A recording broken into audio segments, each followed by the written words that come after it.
The person doing the last time this time is a Sam. Go. So, yeah, last time we did a battle. Silver was freaking the fuck out. Everyone was slightly confused. Turns out the guy was just complimenting. And so then this metal thing started trying to come after us. And it turned out someone else was after Silver's bounty. After we somehow had this weird diplomacy going on. So, pretty much calmed the fight down, discussed, demanded a few things, and with the promise of maybe working together in the future with Razo? Who knows? And then we went back to the tavern. Silver really revealed some story of her backstory. Of some, like, really fucked up shit. Torture! Yeah, torture. Mind for a resource. Because Silver has very powerful, very fancy blood. Yeah. And then we all went to sleep after we decided that in the morning we were going to go climb a mountain. Yeah. To look for some, what, flowers? Flower. Or you're going to go to the base of... You're going to go to the base of a mountain to get a flower. Oh, base of a mountain to go flower picking. Because, yeah, that's a sane, normal thing to do after Like a weed. a mental breakdown or something? I don't know. You just need to unwind and, like, de-stress. So go pick flowers. And top of a mountain or something. You know. Maybe. Take it all in. Oh, yeah. And then we ended on Locke sending a message to his patron asking for some help.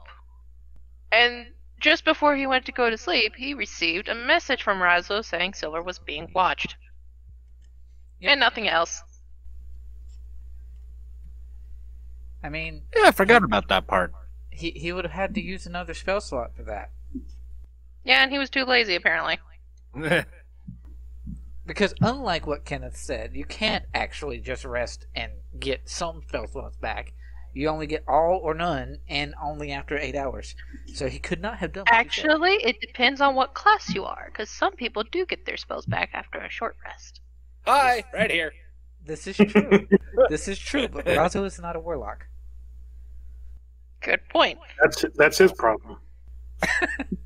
Yes. Point right there. So yes, David. You missed some great backstory tidbits for Silver. She was tortured in her past. Yay! Everyone had their nice little moment with Silver after she discussed backstory because a group hug happened. Yeah, because we did a group hug.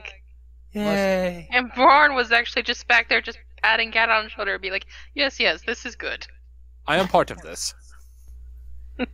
Yeah. Because we assumed that Bjorn would not necessarily have gotten in on the group hug because he might not necessarily feel he's a part of the group yet. So, Or at least not that integrated into it. yeah. All right. So with that, everyone dispersed and went to their own rooms, pairing up as you typically do. Bjorn and Cad to a room, Locke and Oak, and then Silver and Yong. We open up this session after everyone's bedded down for the night, and we have a nice, lovely nightmare. Yay. Oh, good. Oh, Those I are- want to get it. Specifically, we have a wonderful nightmare for Silver. Ah, I knew it. Yay. Great! Indeed. Silver, you find yourself in on the cliff of Saglin's Bluff. You see images of you spending time with your old friend, doing all the things you love to do, and everything's great. Just this nice, happy, wonderful dream. And then the sky starts to darken as your dream shifts And you look to your friend, and he begins to bleed from his neck, and the blood is from your own blade. He slowly falls, and time is frozen. And then in the place of your friend, you see him, the High Commander, his dark armor menacing above you. And the smile on his face is far from human. You're frozen. You can't do anything but scream. As your dream fades to black, the only image left on your mind is a vision of fire. Then you wake up in a cold sweat, I would imagine. Yeah, that. She's gonna, kind of frantically, like, look around and take a deep breath. Does she notice if Yong woke up? Nope, Young's still sleeping soundly. Okay. Also, She's gonna get up. Also, Mhm. I'm gonna go ahead and give this because I don't know if Silver is aware, because I can't remember. And this is a nice little tidbit just in case characters have forgotten. And Bjorn might not necessarily know this, and neither would Cat, actually. So, Silver, make for me a quick perception check. Perception. 16. Yeah, 16.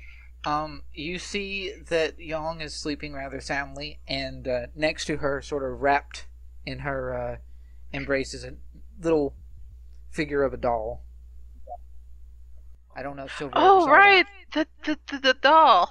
I remember the doll. I, the player, remember the doll. I don't think Silver knows about it. Silver does not, no. Yep. Anyway, moving on. It's the doll that freaked out Locke.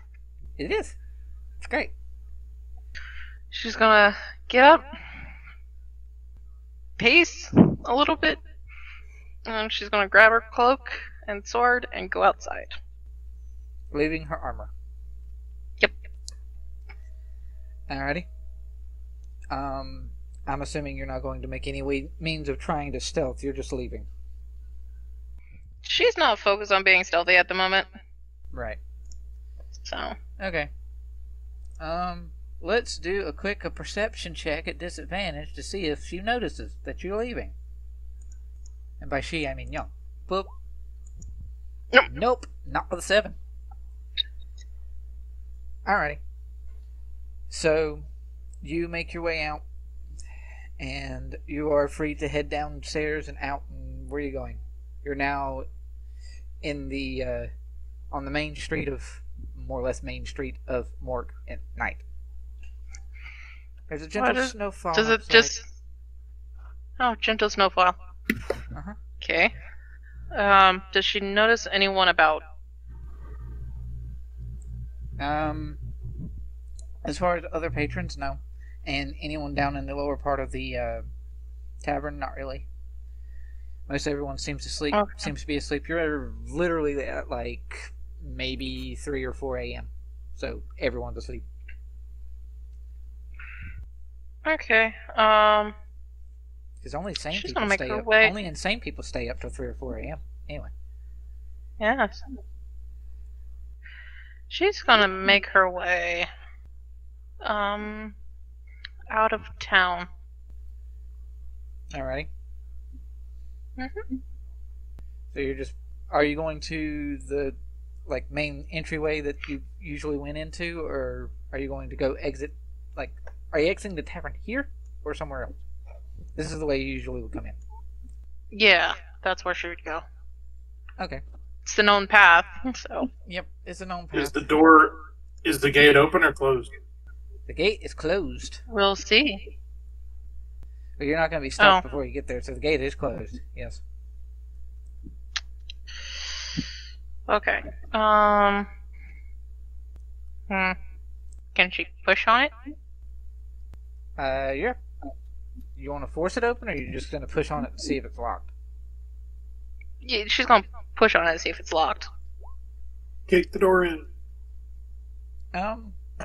It does seem to be locked. Ah, shoot. Okay. Is there... I guess she'll just wander around until she can find a secluded spot. No, not even gonna try to force the door. I mean, you could. It's just locked. Sure. Sure, she'll try to force the door. Roll strength. I mean, it is the thing you do. 20. Okay. 20. Yeah. You kick at it, knock at it awful hard. Now it's a sturdy door. So it doesn't necessarily just burst off of its hinges because this is like a big wooden gate. But you do knock on it loud enough that the person on the outside opens up the door. Oh, hi. Well, hello. Middle of the night excursion, is it? Maybe? You don't Yes. You don't recognize this person. Oh, This is a gnome. Okay, so it's not the one that I keep kicking the door into. I could do that. Okay. No. Should be like...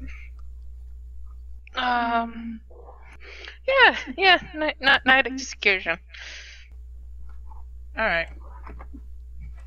Be safe out there. It's getting a little bit chilly.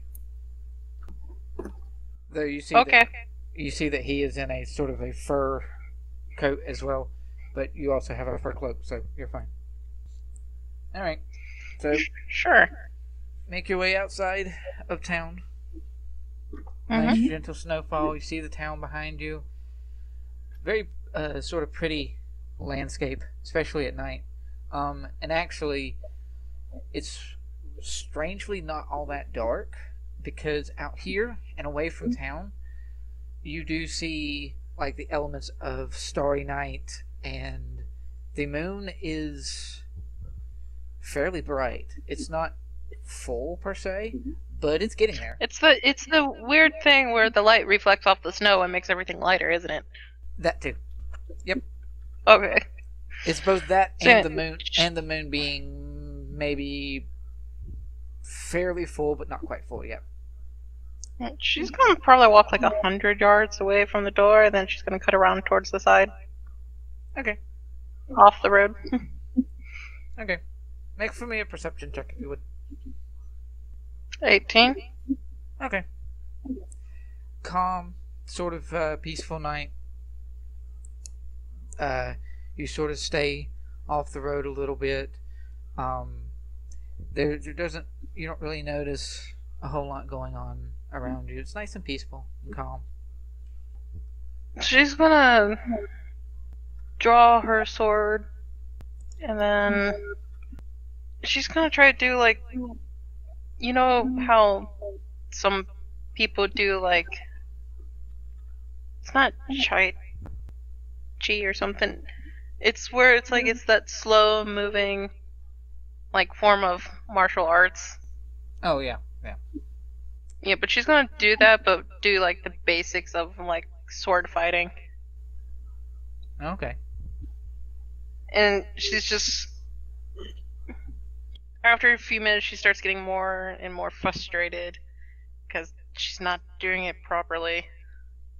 Until finally she just like kind of stabs her sword down to the ground and like starts throwing a fit, cursing at herself, telling herself, "You need to get over this.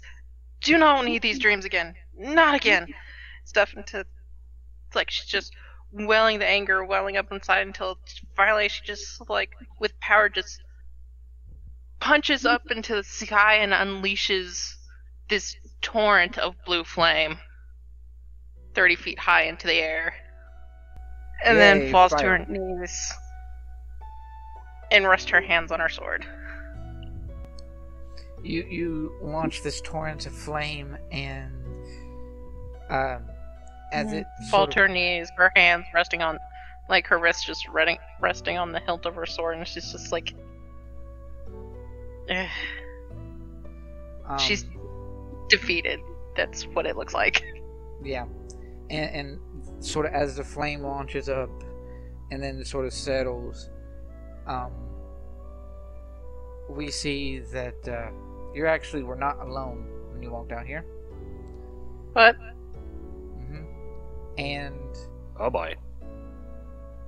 After a moment, there is a hand that just rests on your shoulder, as if to try to calm you down. And we see Yong. A little disheveled. She was probably woken up rather quickly. But she doesn't say anything. She just rests her hand on your shoulder. She's gonna jump at the touch. Sorry. I know you already told everyone about it, but we're still here to talk. I'm still here to talk. If you need to talk about anything else,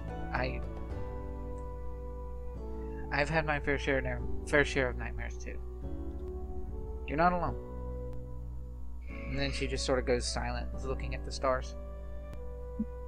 I don't know what I am. That's frustrating. What do you mean?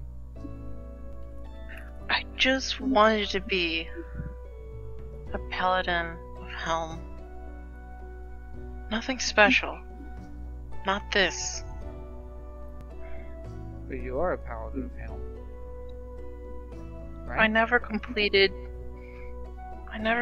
my trial test. I didn't get the chance to. But he's already given you powers, right? The test is not... Yes, he has. But... The trial is more than just... powers. It's a test against yourself. To see whether or not... The way I see it, I can't hope to know anything about that sort of thing. I never trained as a paladin or with paladins, though I was spending time with them for a while. But the way I see it, if he's given you the abilities to do all the things that you do and to help protect those, and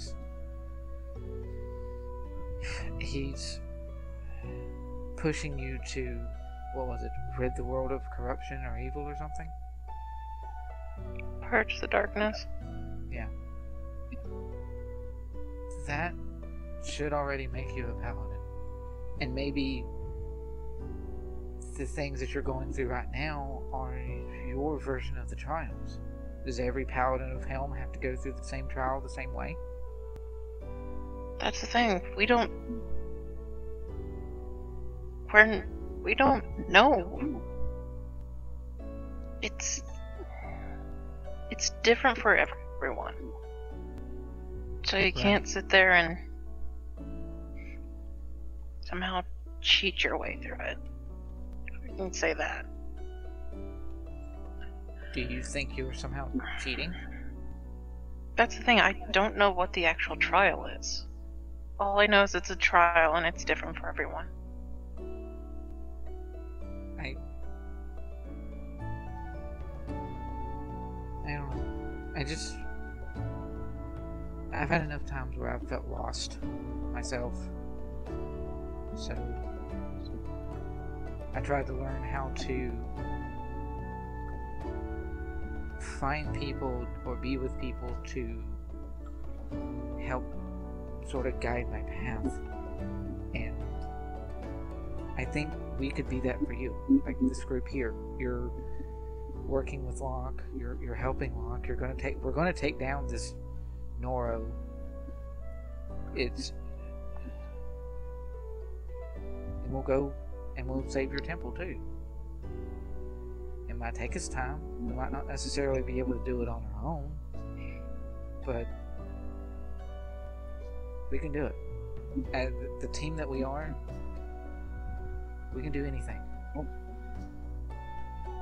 Even if some of us are less than powerful.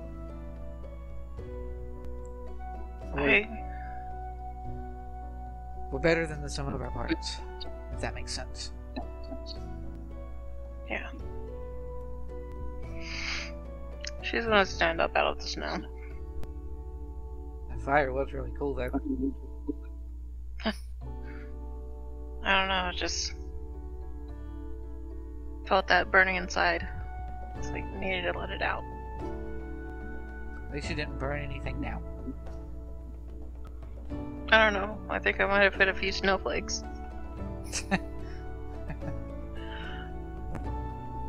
Yeah, well. Stay out here for a bit with me. Sure.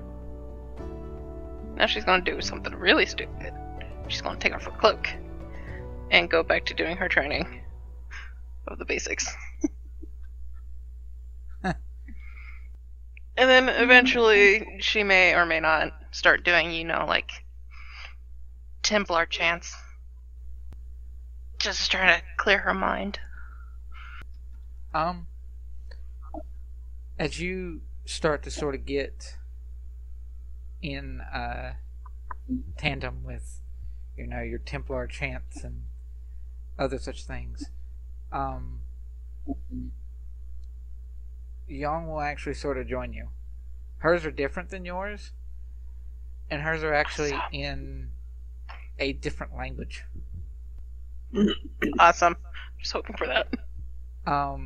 Does Silver know Elvish? I know she knows Sylvan. Does she know Elvish?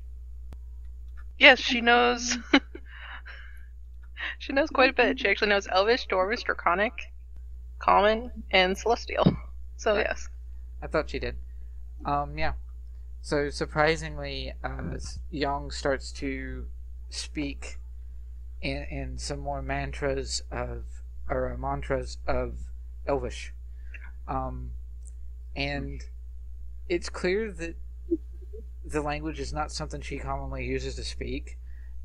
She knows it, but it's not something that she tries to use all that often. And right, the style of mantra, rather than favoring like the helm righteous fury and that sort of caliber, the ones that Yong goes through are closer to like rites of the earth and more.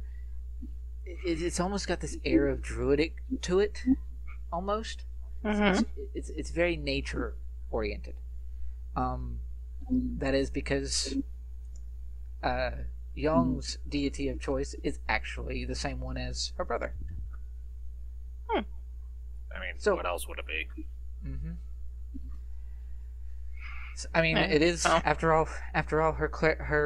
Their quote unquote father or adopted father was a high cleric of the same person. So, Yeah. um, I imagine Silver's would be more in sorts of line of like protection, truth, law. yeah. I mean, Helm's mantras are probably favoring that sort of Of like ordery kind of Yeah. thing. order. Now there is a kinship between the two. It is about order. It's just one's the more natural order of nature, and the other one is the order of doing Of what's right. man, kind of. Man, yeah. It's very sort of man versus nature in the distinction between the two. Okay. Yong and Silver have a nice little quiet moment out in the snow. I wonder who's gonna last longer in the cold. Because it's not fully protected outside of the walls, is it? No, Okay. I mean it's there's no big blizzard going on right now, but it is fairly chilly and cold because Iban. Yeah, sure. What the heck? Let's roll con. See who goes better. I was like, okay, time to go inside. It's a freezing contest. Don't forget you get +4.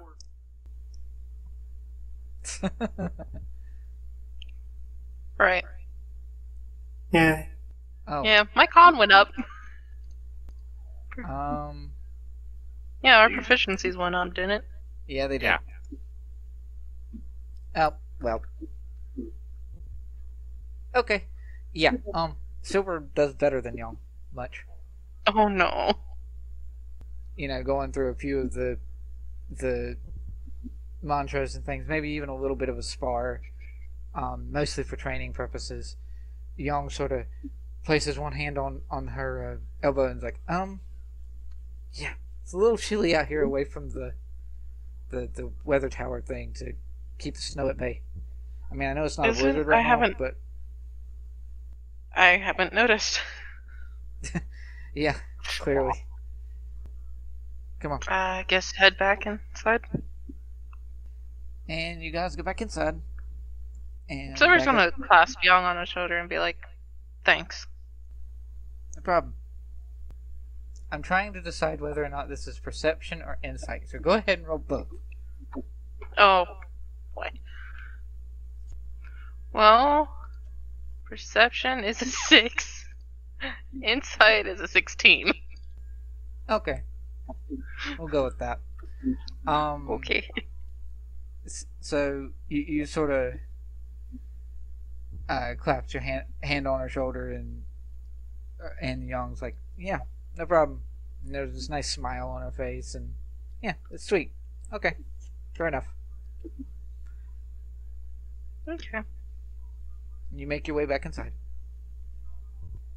I'm assuming you go back up to your room and sleep and whatnot. No, she's probably just gonna be awake. And be like, okay. You sort of step inside, and Young starts to head upstairs back up to the rooms, and you don't. And she's like, well. What? And Early Silver's breakfast? just gonna go sit at the...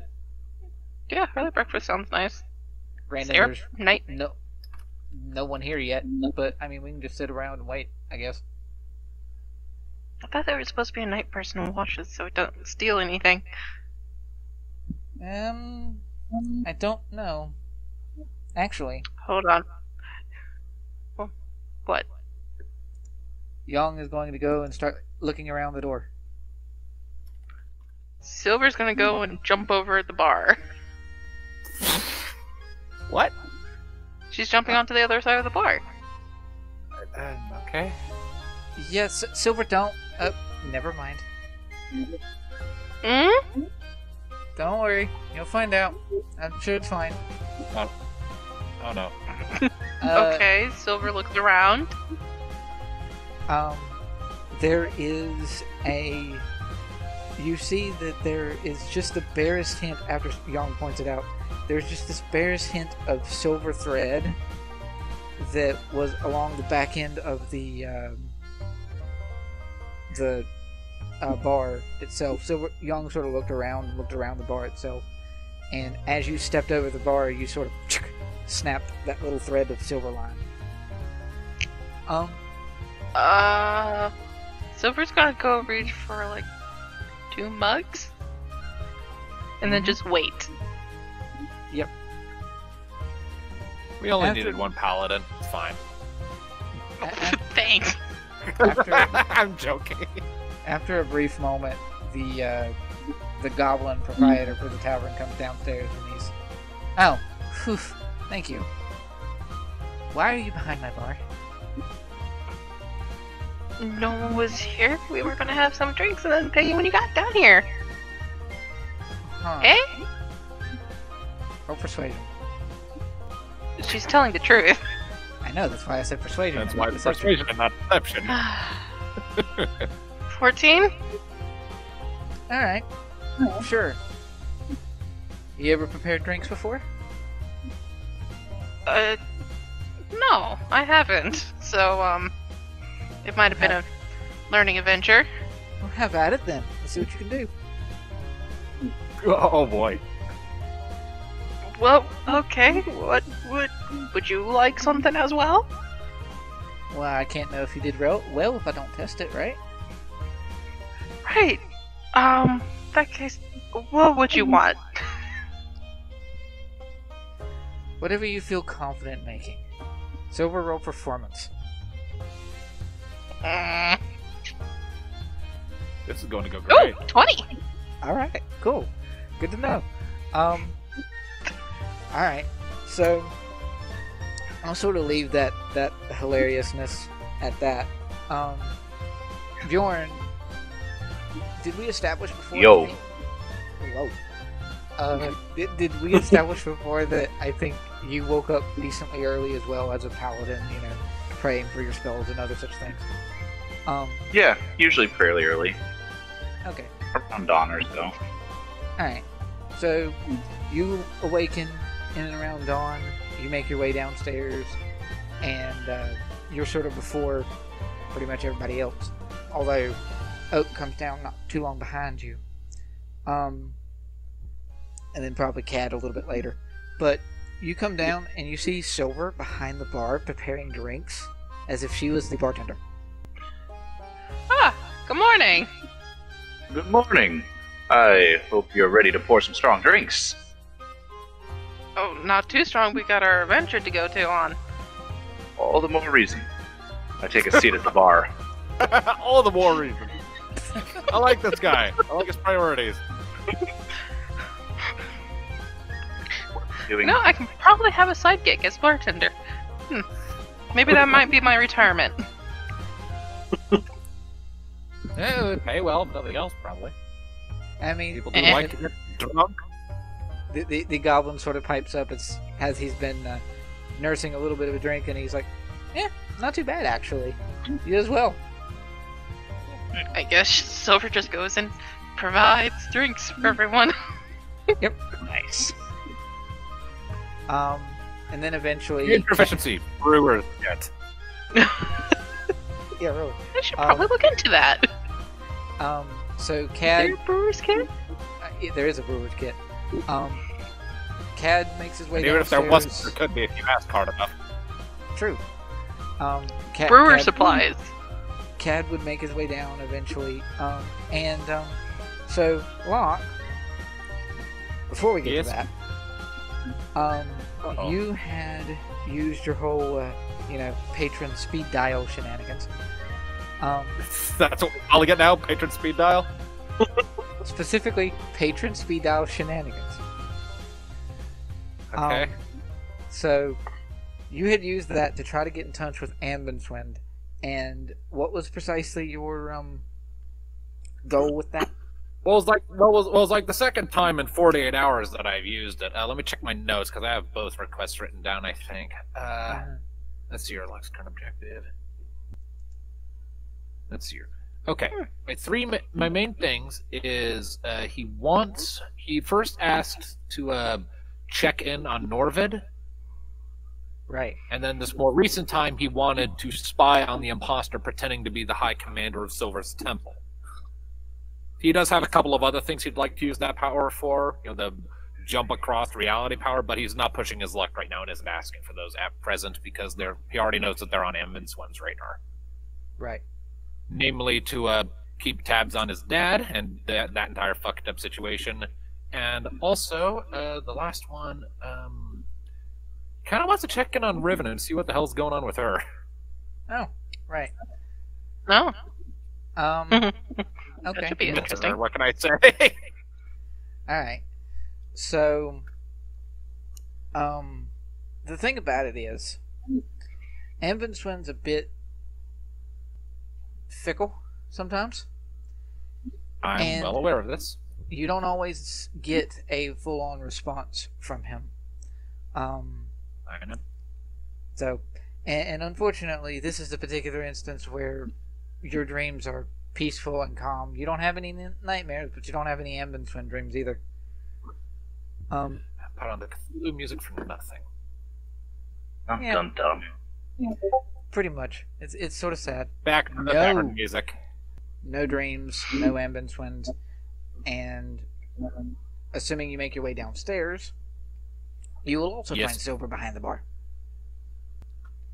Locke will just kind of stare for a minute, and then he'll look at Bjorn and be like, "Did you put her up to this?" Didn't put Referring up to- to, but I'm not complaining about it. All right. Just not what I was Young- expecting to see getting up in the morning. Yong speaks up at this point, and she's like, "She's actually pretty good at it." Not bad. Alright. Locke will just kind of let that be and just go have some donuts in the bag of colding. Yep. I was sort of imagining you're just sort of let it be, and Silver just like reaches down and grabs the bag of colding and is like, "Here, have a donut." Just tosses it at him. Yeah. I mean, she's the one that has the bag, so. Yeah. Mm-hmm. That seems about right for us. So how many donuts? And just like one or two. Just enough to like wake me up. 1 or 2. I'll just put 2. All right. Does Cad have any? 118 donuts left. Jesus Christ. Does Cad do anything specific when he comes downstairs? He also sees Silver behind the bar.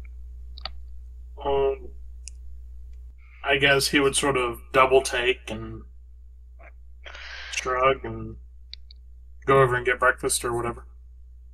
Yep. Okay, I think I've had enough back here. She's gonna go back over on the other side of the bar.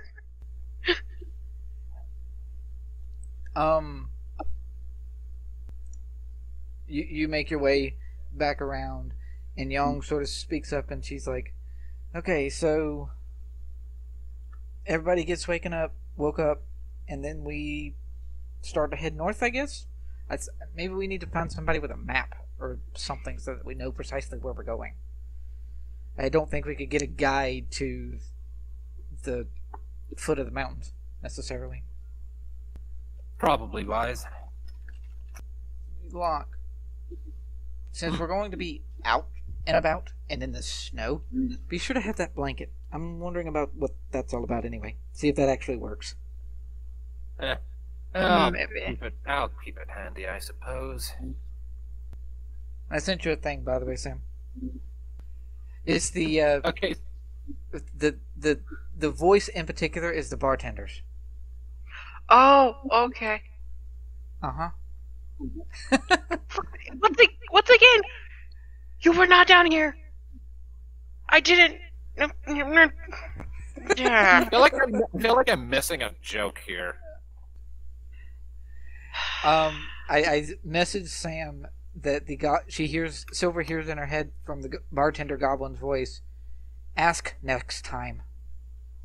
And she's just going like, "You weren't down here. You weren't behind the bar, and we didn't know. Didn't want to wake you up, so we were just gonna get drinks, like 2 mugs and a bottle, and just sit and have a drink, and left the coins on the counter for you. So when you get up, yeah, okay, okay." Goblin bartender is a wizard. He used An alarm. occupation. Wait, was he there? Well, he was in the room when he cast the spell to do that. Okay, good, because she's just saying this out loud. I know. Locke is going to look at Silver and be like, "Are you okay?"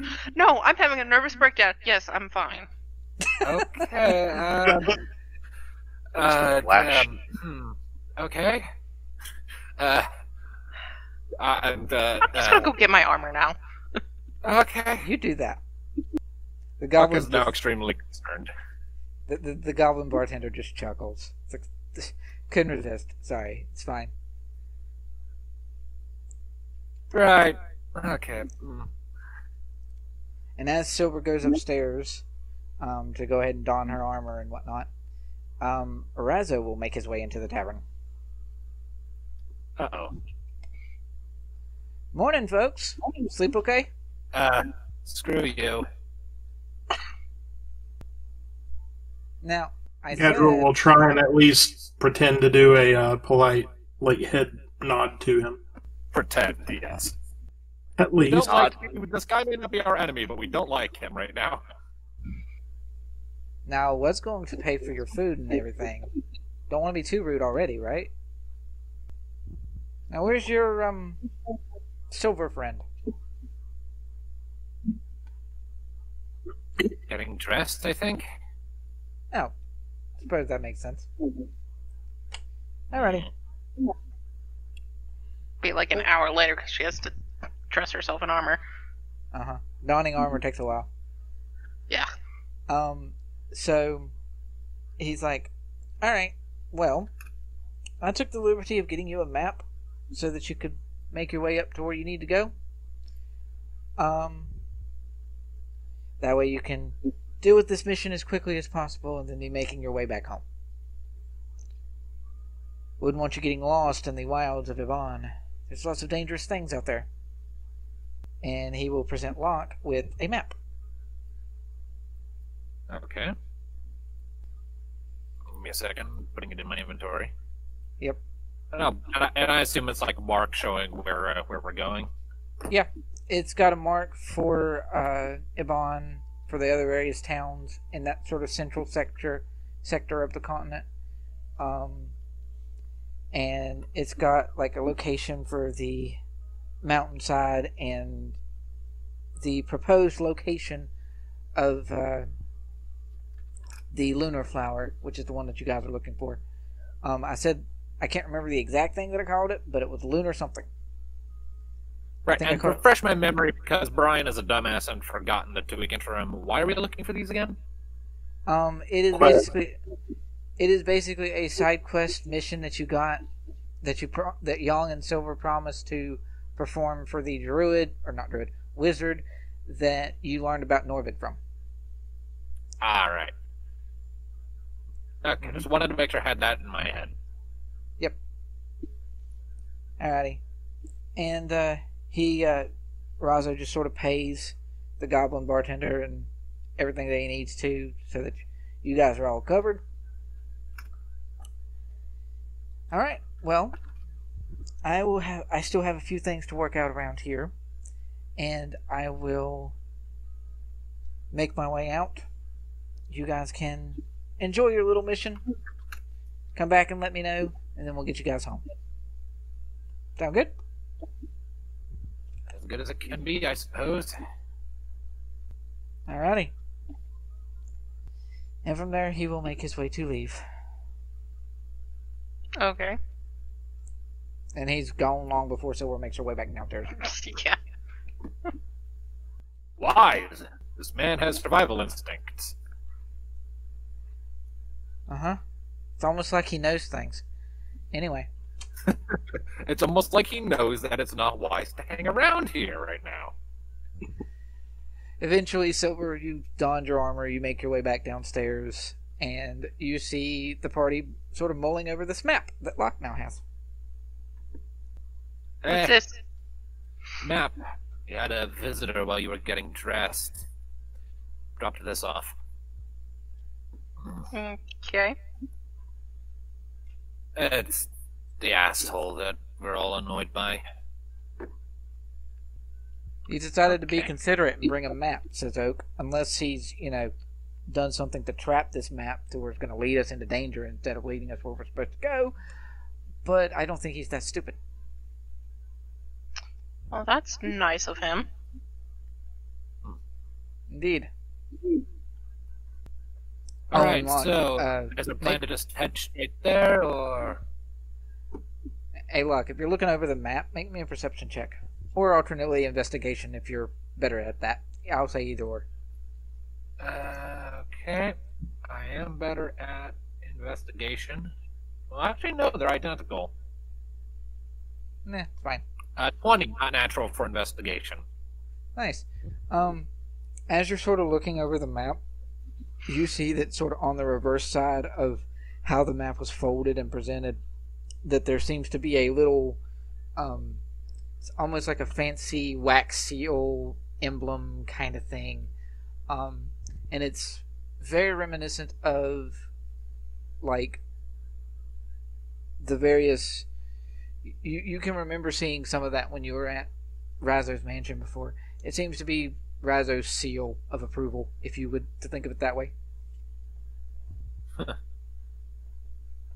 Yep. I'll file that info, point it out to the others, but I don't really know what to make of it myself, so... Yeah. Alright. So, with that, if everyone's ready, you can start heading your way out and heading your way up north. Unless anyone's got anything else. I got nothing, I'm good. Ready to go? Alrighty. So, to the Iban map. Hooray. Dun dun dun. Hooray. Yes, hooray. Boop. Oh shit. Boom, boom, boom, boom, boom, boom, boom, boom, boom.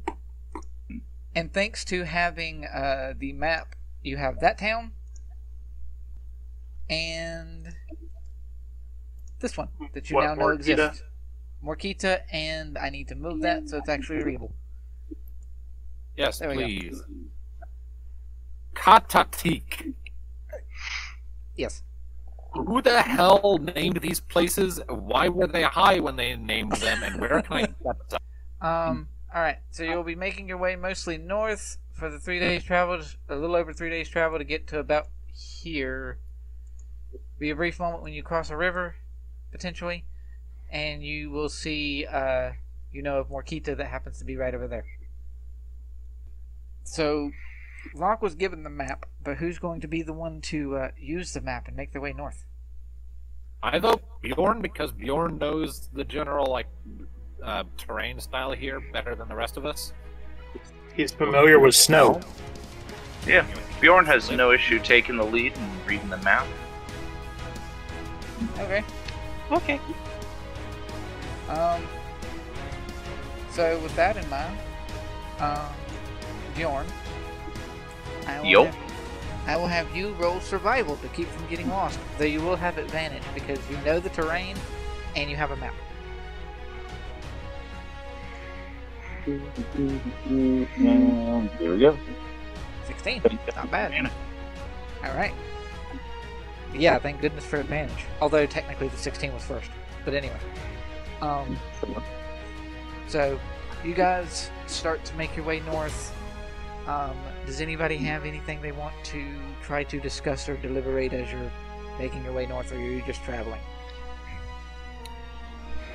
I mean, Locke is introverted as all hell, so he's not going to start any conversations. But if someone starts one with him, he'll happily discuss. Most of you are... We're just traveling on foot, right? Yeah, you're traveling on foot. Yes. So I imagine Locke's on my shoulders and we're both wrapped up in cloaky thing. Yeah, that sounds about right.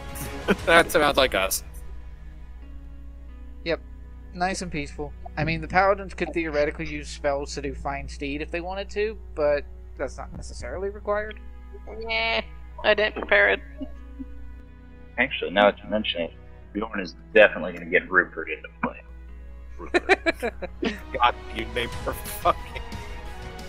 Yeah. After a brief time, Bjorn just summons up his elk, and you have Rupert.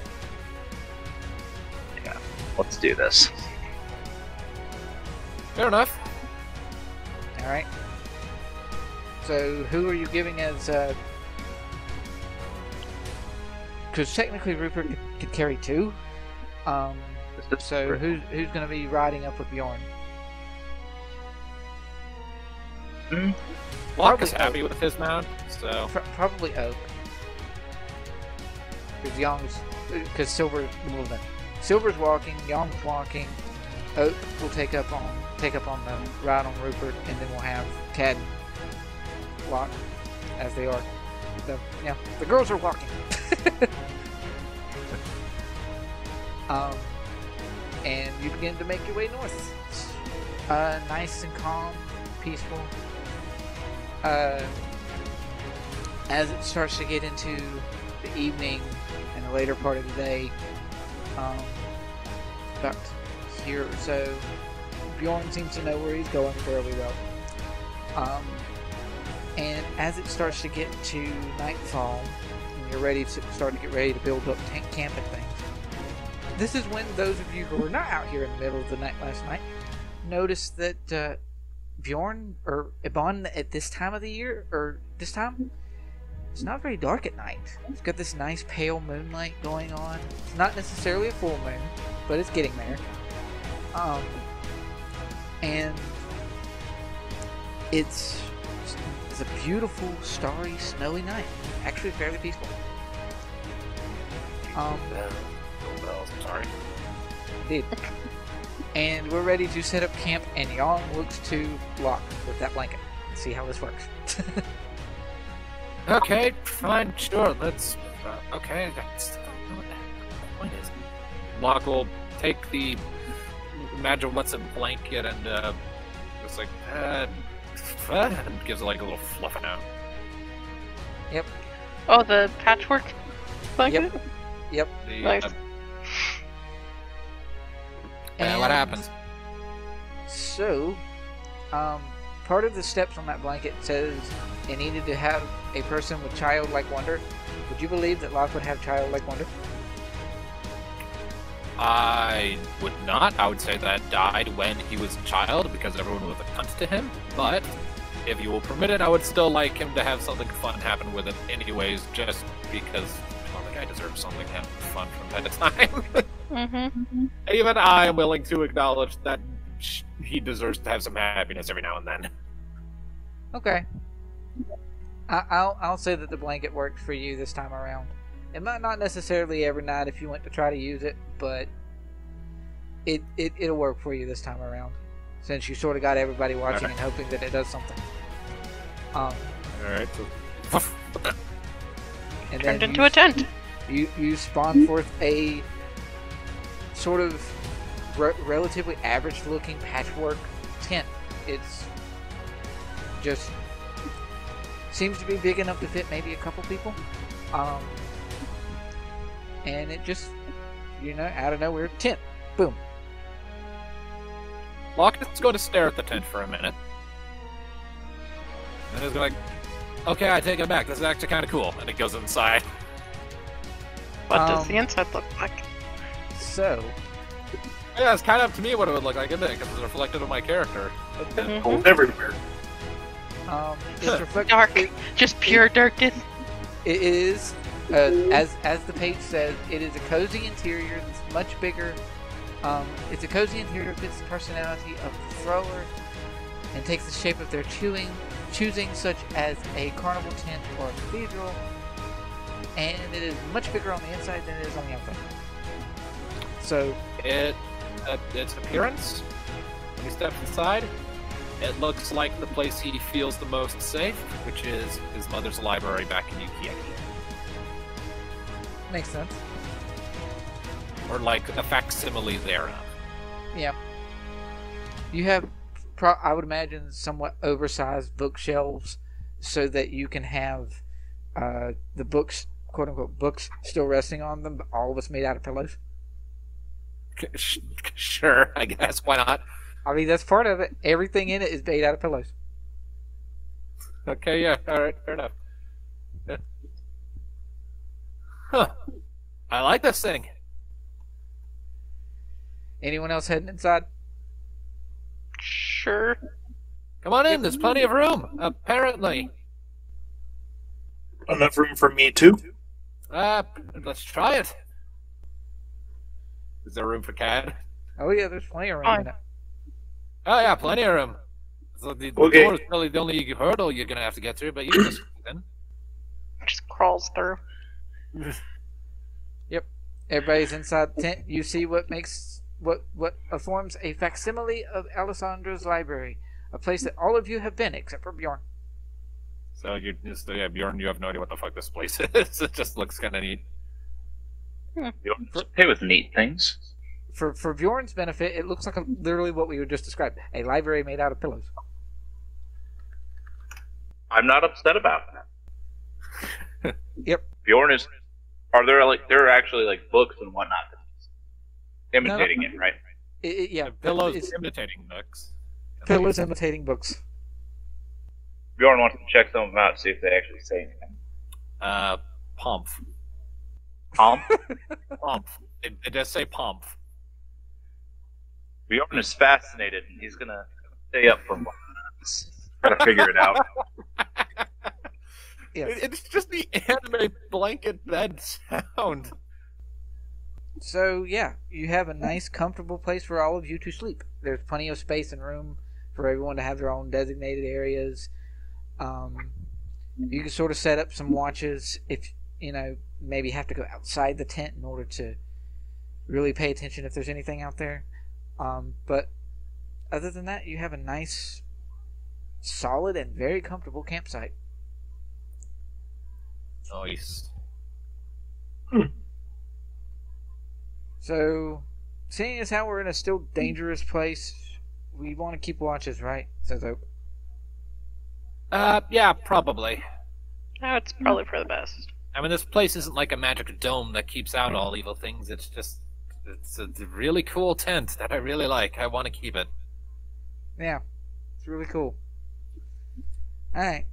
Hold on. Where did we get this again? Took it from a little kid.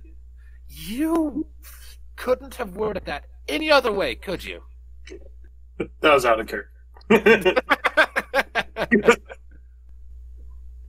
Actually, Yong will say that in character. And Locke will say, "You couldn't have phrased that any other way, could you?" She did it. Points at Silver. What? No, I'm not complaining about the action. I'm complaining about the phrasing. Well, she purchased it from the mother who didn't want the kid to have it anymore because apparently the kid was breaking it all the time. I mean, I get it, but it's still sad because now that kid doesn't have this. And this is cool. This is really cool. I'm gonna feel conflicted every time I use it now. I'm sorry. It's fine. It's fine. Yong will throw a pillow at Locke. Just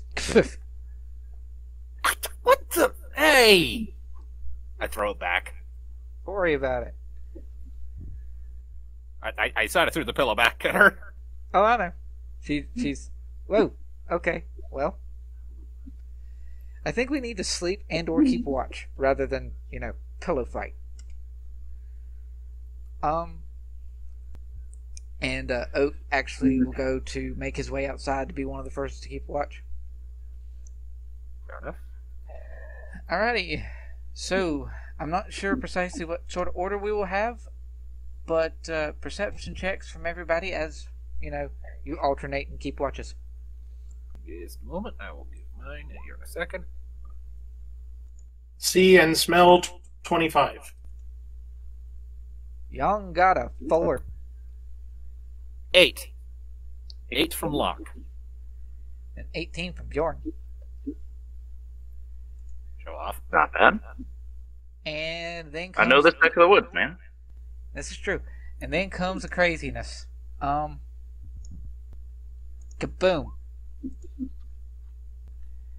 Alrighty. So, 13 from Silver, 4 from Yong, 8 from Locke, 18 from Bjorn, and a 33 from Oak. Because perception of huge. And a 25 from Kaduril. Oh yeah, and a 25 from Cat. Yay. So, let's see.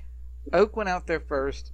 33 perception. There wasn't really a whole lot going on when he was out there. But he was keeping a very close eye out. Bjorn, you're out there with your 18. And it's getting close to the end of your watch. And with your 18, you hear what sounds like howling. It's not a wolf.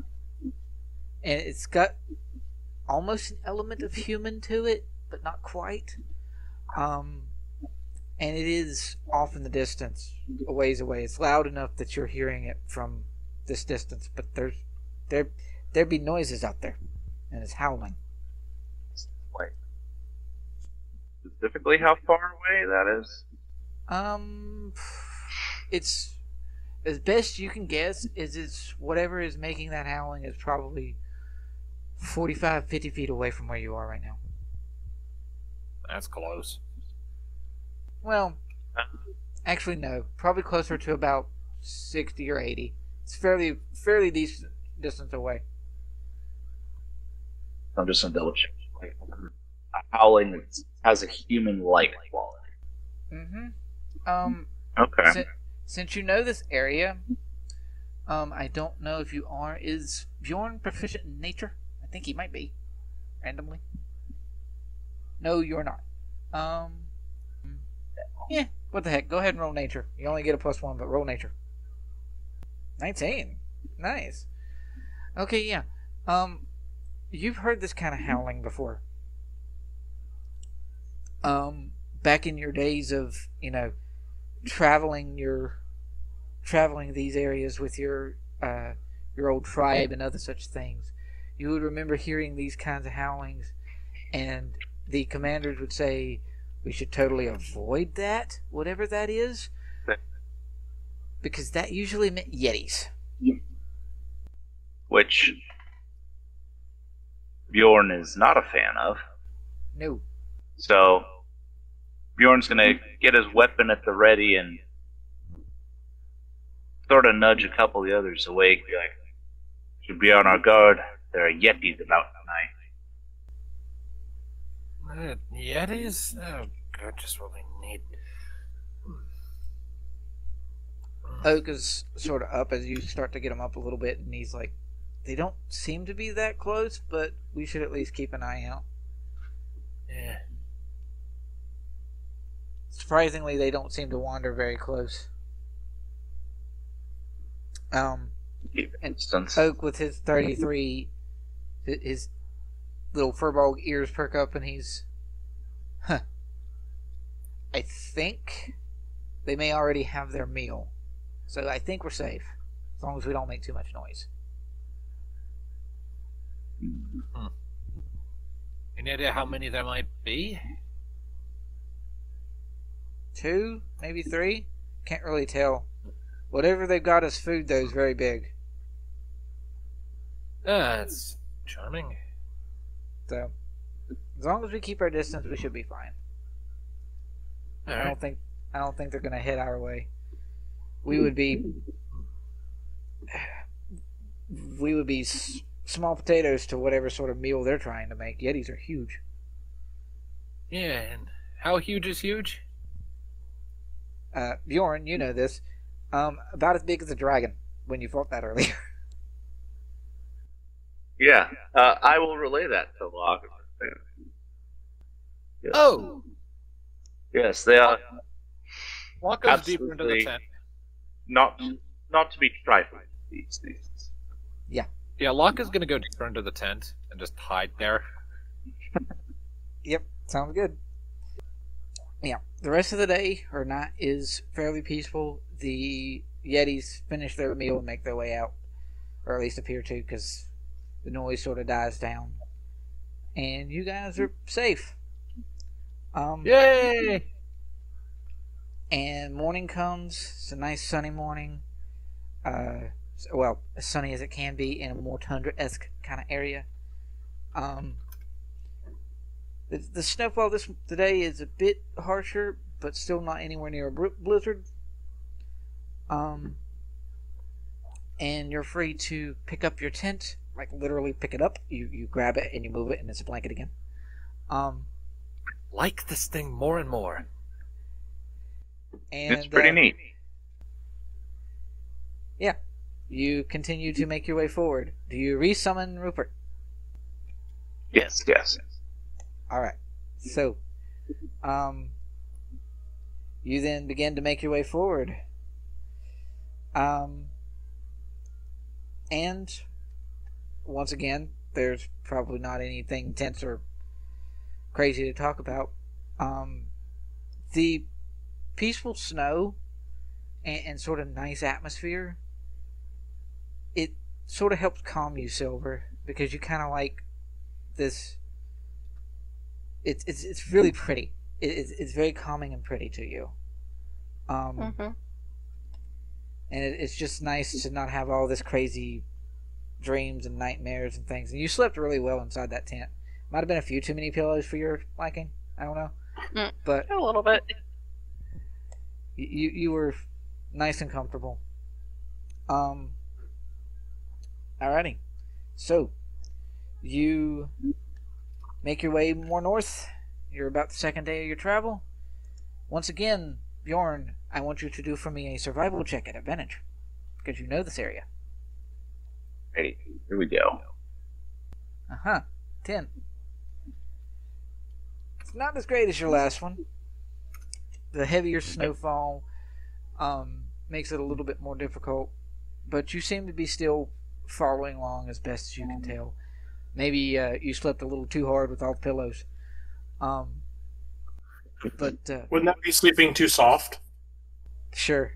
Too long. No, their softness allows you to sleep hard. And they're doing all the hard fork. They're giving your heart a cushion to land on, so it doesn't break. Gotcha. So, you travel on. This, I mean, part of it is you guys were aware that Iban is a sort of dangerous place and harsh, but for some reason, these couple days you're traveling this way, everything is much more peaceful and calm. Once again, it is time for you to rest for the night. You sort of made it just over halfway. Bed down for the night again, or get ready to. I'm assuming Locke's going to bring up his lovely little pillowy tent. Yep. Give that a little flutter out. Yep. Once again, nice, beautiful. Well, not beautiful, but very comfortable and fluffy tent home and whatnot. And you said the pillows look like books or something? The pillows are positioned in books. Basically, you have a bookshelf of books, but both the bookshelf and the books are made of pillows. It's all pillows. Yeah. You have a, as was said, you have a facsimile to Alessandro's library, but everything is made out of pillows. Gotcha. So as Cad lies there trying to fall asleep, he's going to be picking at the corners of different ones to see which books will actually open. Yeah, none of them do. None of they're all right. That doesn't stop him from trying. Right. All right. So you bed down for the night, and this time I want some more specifics on who does watches when. I'll have Locke take middle watch. How many watches do we want? That's the important part. You have 6 people, so theoretically you could do. Or do we have 6 people? 3. Yes, we have 6 people. Yeah. So we could do 2, 2, and 2. Yeah. Okay. Okay. And maybe organize So them. we'll take the last one. Right. Maybe organize them the same way Do you the normally. mid with Locke. Okay, so Locke and Cad, middle watch for us. Bjorn and Oak, Locke and Cad, Silver and Yong. So yeah, Bjorn and Oak are first, and yeah, you guys sort of set outside of the tent a little bit for your watch. Locke, do me a favor. Make for me a wisdom save. A save. Wisdom save. Oh. Yes. Really alarming. 19. Only him? I'm on the same watch. You're on the same watch, but it's only him. Okay. Alright. So Locke rolled 19 wisdom save. Not bad. Good job. Well, I have proficiency in wisdom saves, so. Which technically you would also get a +4 because silver. Alright, so 23. Alright. So Locke, nice 23 wisdom save, allows you to realize that it is a dream. It's just things are funky. You find yourself in a Cthulhu nightmare. music going on. Yeah. You find yourself in what could be a nightmare, but you're not sure. Things are similar, but wrong. You're sleeping in a, bed of pillows and books and things, and you find yourself dreaming of a library and a bookshelf, books of the arcane, but these books aren't yours. They're not your family's. They're no ones that you've seen before. And some part of you feels like you should know it, but you don't. The words are written in a language that you can't really understand. It's like the Even text. with my eyes of the Rune Keeper? Well, that's an invocation that you have to activate in your dreaming. Oh. I mean, it is something you have to activate. You just don't always have it. Huh. Doesn't cost you anything, but you have to activate it. It's like your detect magic. Right. So he's not having a lucid nightmare that he could activate it. Something like that. And the interesting thing about this text is that the words are... The letters and characters are round. It's almost like the... Korean. I mean, kinda, yeah.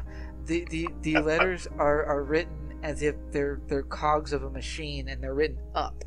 And it's basically like Japanese or other Eastern style texts where you're written from top up and things are just sort of spinning and turning. It's characters that you don't even really recognize at all. And you sort of see in your dreams, this dream vision, a sort of very thin, gnarled hand reaching and grabbing one of these books.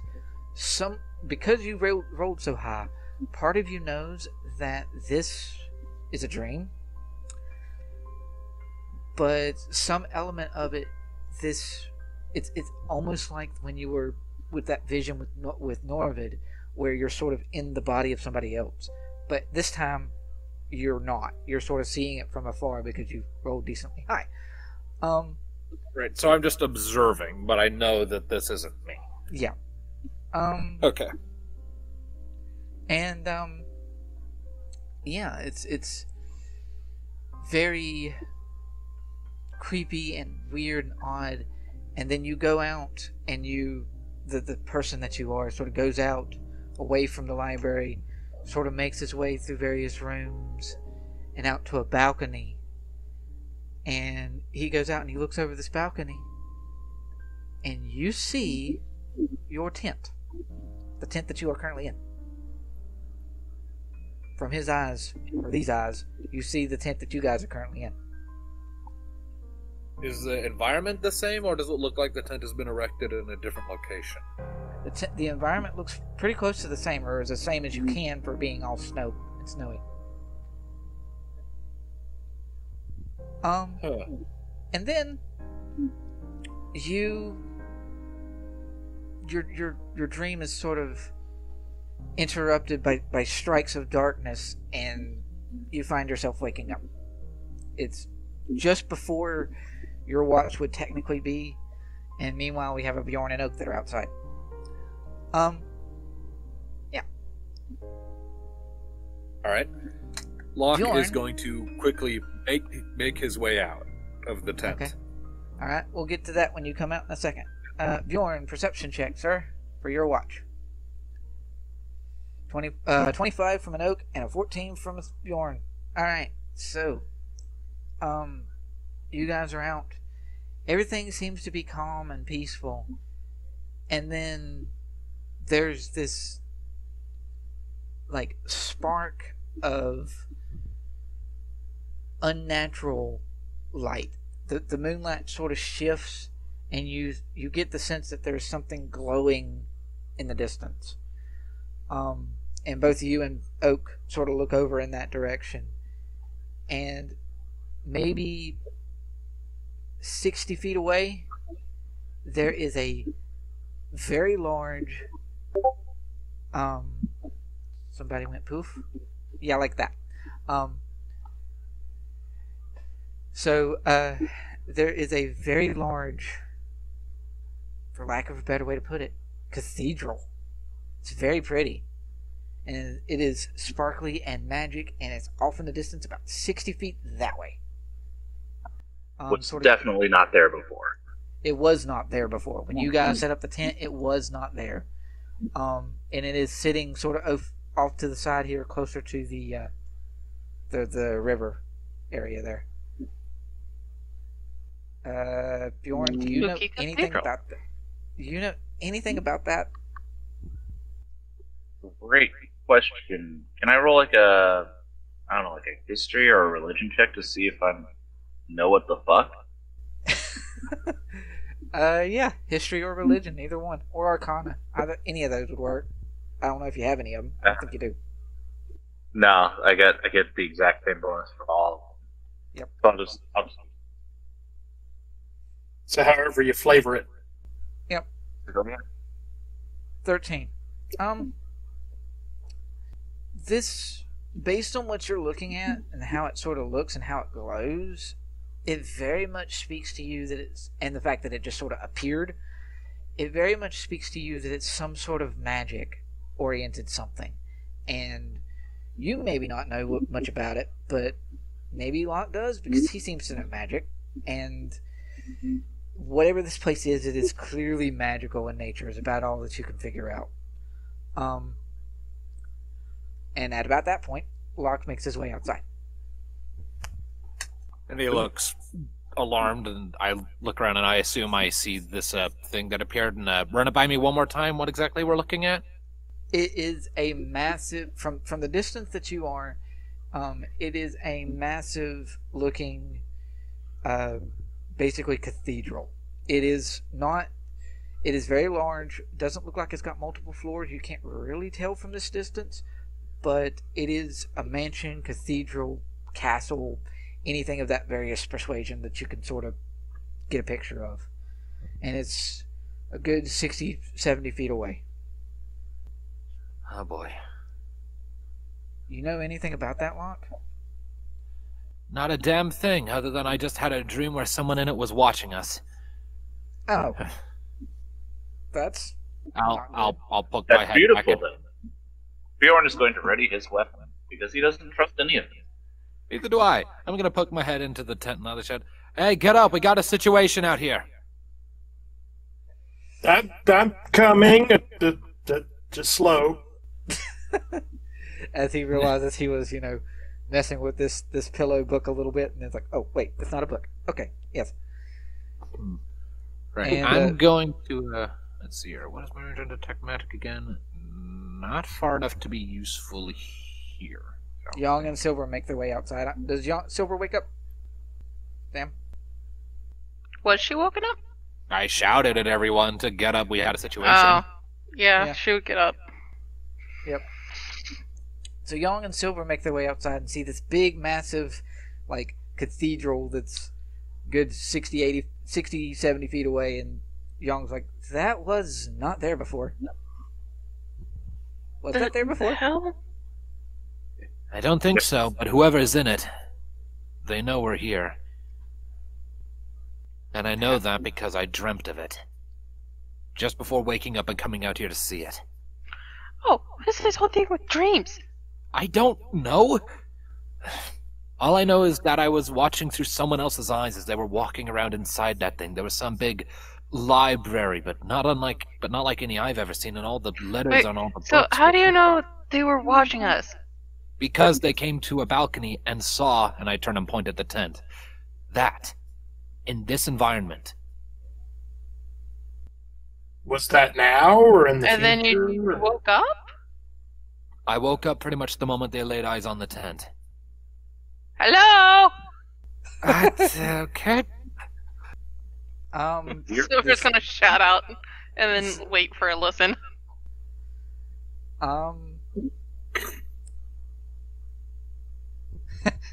Sure. Does she hear anything?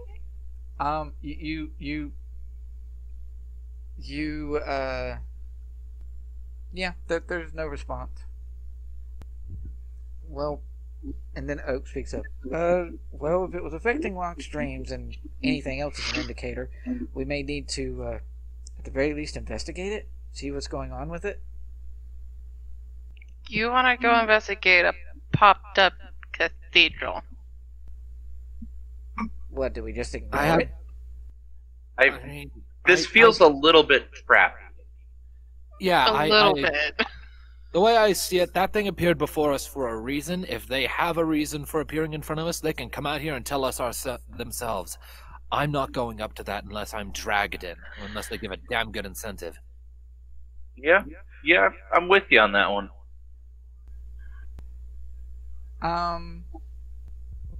Alright. Wisdom save from everybody in the group. Oh, fuck. Oh, and everybody but Locke has disadvantage. Oh, good. 14! No, that's not 14. 18. That's 18. Mine already factors in her +4. So 11! 9! 9? Great. Great. Alright. Okay. So. How many of us are dead? All of us. No. Guessing just 2 of you guys are okay. Yeah. The 21 was Oak. Well, 23, B25 was Oak. And then Locke. Ooh. Okay. Literally the only one who does not get messed up is Oak. Because Locke was just under it. Oh. So, with that in mind, everyone but Oak hears a very beckoning voice. For lack of a better way to put it, it's not female and it's not by any means pretty, but it's this beckoning voice that's like, come hither thing. And everyone but Oak finds themselves wandering closer to the cathedral. Are we, like, consciously aware of this, or are we all, like, sort of zoned out? Yeah, everybody's zoned out. It's the same thing that happened with the silver, the snaky bard. Everybody but one person succeeded. Except this time the person who succeeded is an NPC, so there's literally nothing the rest of us can do except wait for one of us to get control back. Yeah. So everybody, Oak sort of sees that it's messed with everybody, and he doesn't know what to do to sort of snap everybody out of it. I mean, he could smack somebody, but he's not a strong, physical-oriented person, and he doesn't want to run the risk of causing something else. So he's just going to try to stay back and see what everybody does, and he's sort of just, guys, hello, and everybody is slowly wandering their way forward. Oh, great. Well, if we wanted them to make us come to them, I guess they're doing that. And yeah, everyone slowly makes their way the 60-80 feet to get to the cathedral. And Brains. I mean, kind of. One of us. What Oh, up? nuts. What up? Memento Come mori. read our books. Yeah. I So mean, Read that our appeal to at candles. least 2 of us. So you wander your way forward, and we see, as the viewer seeing this, we see this very gothic and beautiful cathedral. We're talking stained glass windows, a very sort of monstrous-ish style to it. Whoever built and constructed this thing was very much not human. Some build to it made it more, I hesitate to use the word grotesque, but it's got elements and like spines and other such things, and it's very, very It's like we're in a Geiger painting. something like that. How big could it be? It wasn't here a bit ago. Yes, that. David, you're not far off. And are the buttresses flying? No. No. Okay. Because Because big Gothic cathedrals had flying buttresses. Although this particular cathedral, as compared to that one, this particular cathedral has very pretty stained glass windows. Alright. Okay. And you guys sort of wander forward, and there is this creak as the big cathedral doors open. Hey, look, they're inviting us in. See? Nothing to be ashamed of. You just have to talk to people. And you all wander your way forward. There's a moment when Oak is sort of keeping pace behind you. His paranoia and high perception, he gets the sense that there might be a trap involved here, which everybody... Oh, really? You don't say? Yeah. You're actually going to tell Right. us the sky is blue? What? Revelation! Carry on. Yeah. Wouldn't it be black? What time is it? No, it's just a really, really, really, really dark shade of blue right now. It is a really dark shade of blue. Oak is going to make acrobatics to see if he can make his way inside the door before the door shuts very slowly. It's not going to be hard. Actually, no, not acrobatics, athletics. Because he has proficiency in that now. Woo! Nice. 17. Okay, yeah. So, you guys wander your way in, and Oak sort of jumps in as the doors slowly close, and everybody snaps out of it. And now you're inside this cathedral. Wait, we snapped out of it? Yes, you did. You snapped out of it just as the doors came to a close. There's this loud sort of as the doors Were shut. we? Snapped out of Did it we once we snapped realize? into it. Did we realize we were moving towards it? No. Or is it just like we blinked and suddenly we're here? Yes. What? Quickly ducking behind Cad. Silver draws her sword. The fuck? Kaduril also ducks behind What's Cad. going on? The fuck? The fuck? The fuck is going on? Alright. Silver, I guess, shout and be like, "Show yourself."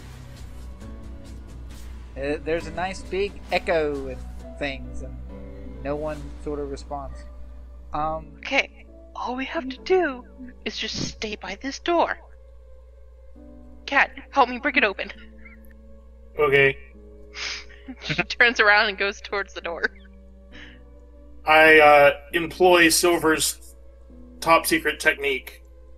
We both start booting the door. And while you two are Alright. doing that, Locke is going to do his thing, and he's going to cast Detect Magic and look around. It's only You 30 do that. feet, but do I see anything? Is the door still there? The door is still there. Okay. 27. What was Locke? Was Silver helping? Okay. 18. We're both. Pounding at the door. Yeah.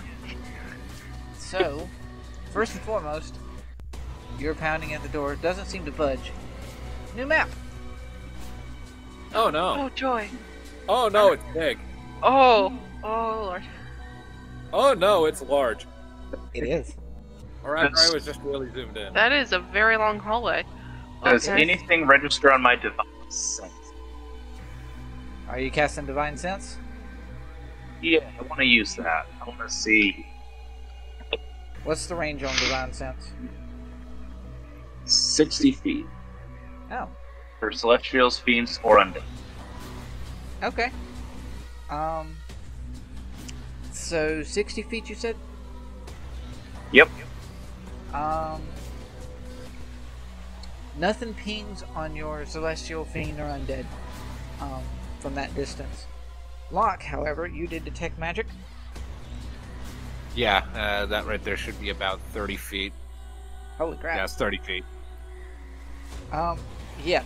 So this is hella magical. Everything glows. It's a neon party. It's a rave. Yeah, kinda. From the perspective of detect magic, everything is glowy and magical, and yeah, there's elements of a few different spell schools all at once. I take it, even though with our high rolls, the door is not budging.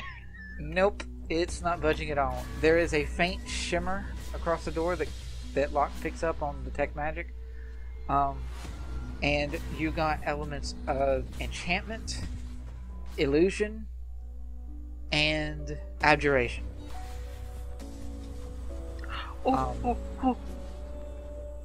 And silver. What were the schools again?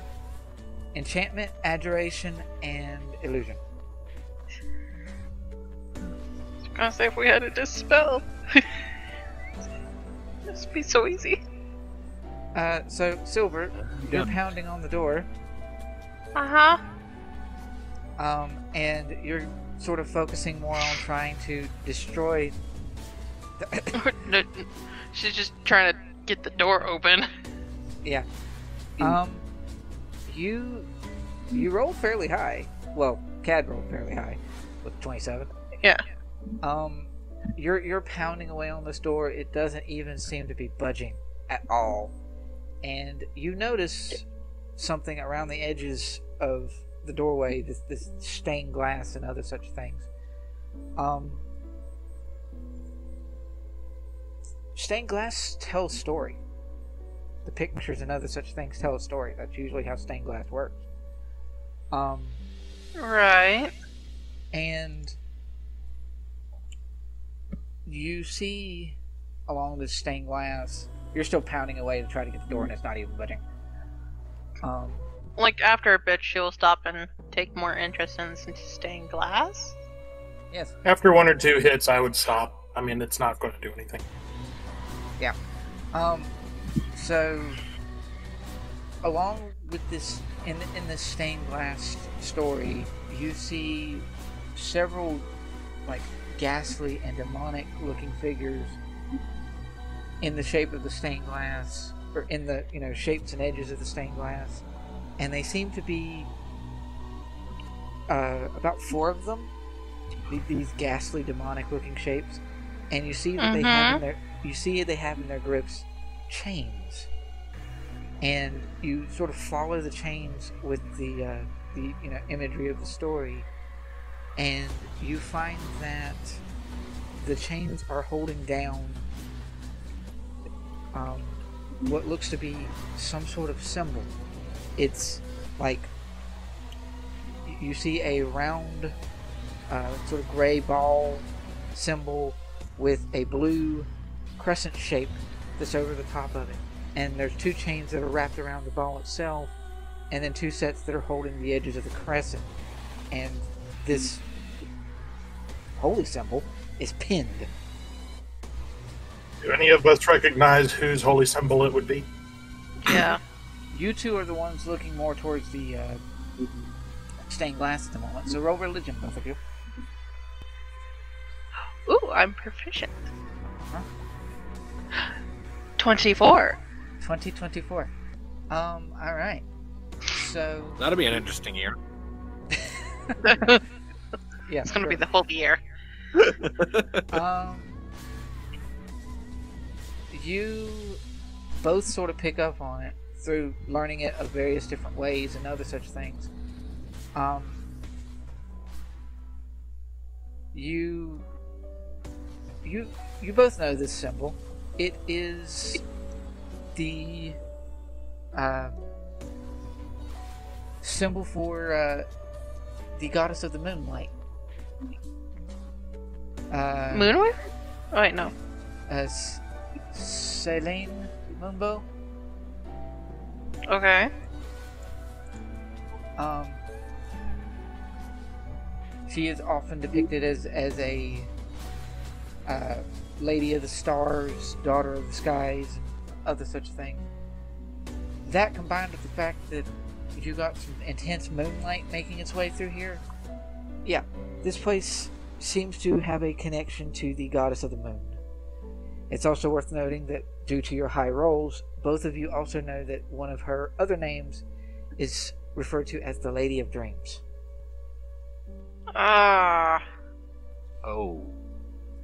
Oh. Oh no. Oh. Specifically, again, high rolls, specifically, she is the elven goddess of dreams, heavens, journeys, moon, stars, transcendence, and death. All that sounds okay, except for death. Yeah, Drain, that last one's not. Uh-huh. I was literally about to say all that doesn't sound that bad. The death. Yeah, that's why I said it that way. I Guy- exclamation mark. She's gonna sit there and turn around, and it's like if they're clamoring, she's gonna be like, "Guys, can you be quiet, real quick?" Yeah, Locke's not saying anything. He's like trying to hide behind Cad. Yeah, Bjorn's just keeping an eye out. She's gonna very loudly say, "Are you in with any relations of Dahlia?" No response. Oh, some great host you are! Sit there, drag us into your home, and all of a sudden not gonna show up and introduce yourself. Nothing. You said that. You said that the holy symbol was like chained, right? Yeah, it's the demons. The demons are holding the chains that are chaining the symbol down. That's weird. No, it means corruption. I mean, Silverwood knows Are this, these- says Yong. Yeah. Too pure to know that. It's weird. Okay, so just so I'm clear, that's the symbol of Dahlia, but it's chained We down. don't know if it's Dahlia. The name tied to this symbol is Celine. Celine Diva or something. Would we know if they're the same person of dreams or not? You rolled fairly high. Dahlia, when you guys encountered her, when you guys went around and were dealing with Dahlia shrines and other such things, Dahlia seemed to have a more cult-favored religious following. So if Dahlia was some sort of offshoot of a actual paragon deity like this person is, then there'd been no reason for her to have this sort of more cult following. Right. So this isn't Dahlia then. Right. This is probably not Dahlia. You can stand to reason that it is not Dahlia. The only distinction between Yeah, the two I is was- dreams. I was just asking if there was like any relations with Dahlia. Yeah. But apparently no one's home. Being rude, guess. Also, it's also worth noting that this big, large place seems to be, from what you can tell, mostly abandoned. And when you look more closely to the, various candles and candelabras and other such things that are all over this place,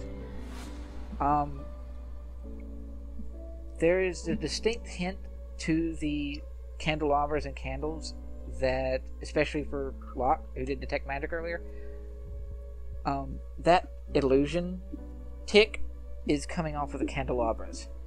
They may or may not actually be there currently. There's like an entire cluster of different types of magic around us right now. This whole place is made of this stuff and coated in it. There's plenty of illusion in there, so trust nothing. I point at the door. I'm willing to bet a gold piece that door isn't really there anymore. Yet we can't get through it.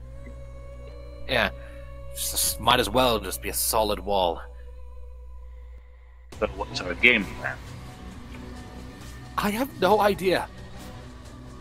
This was not on my agenda when I went to bed last night. Silver's gonna put her sword back in its sheath. We just walk with confidence. Yeah. Just act like we belong here. She just starts heading down. Yep.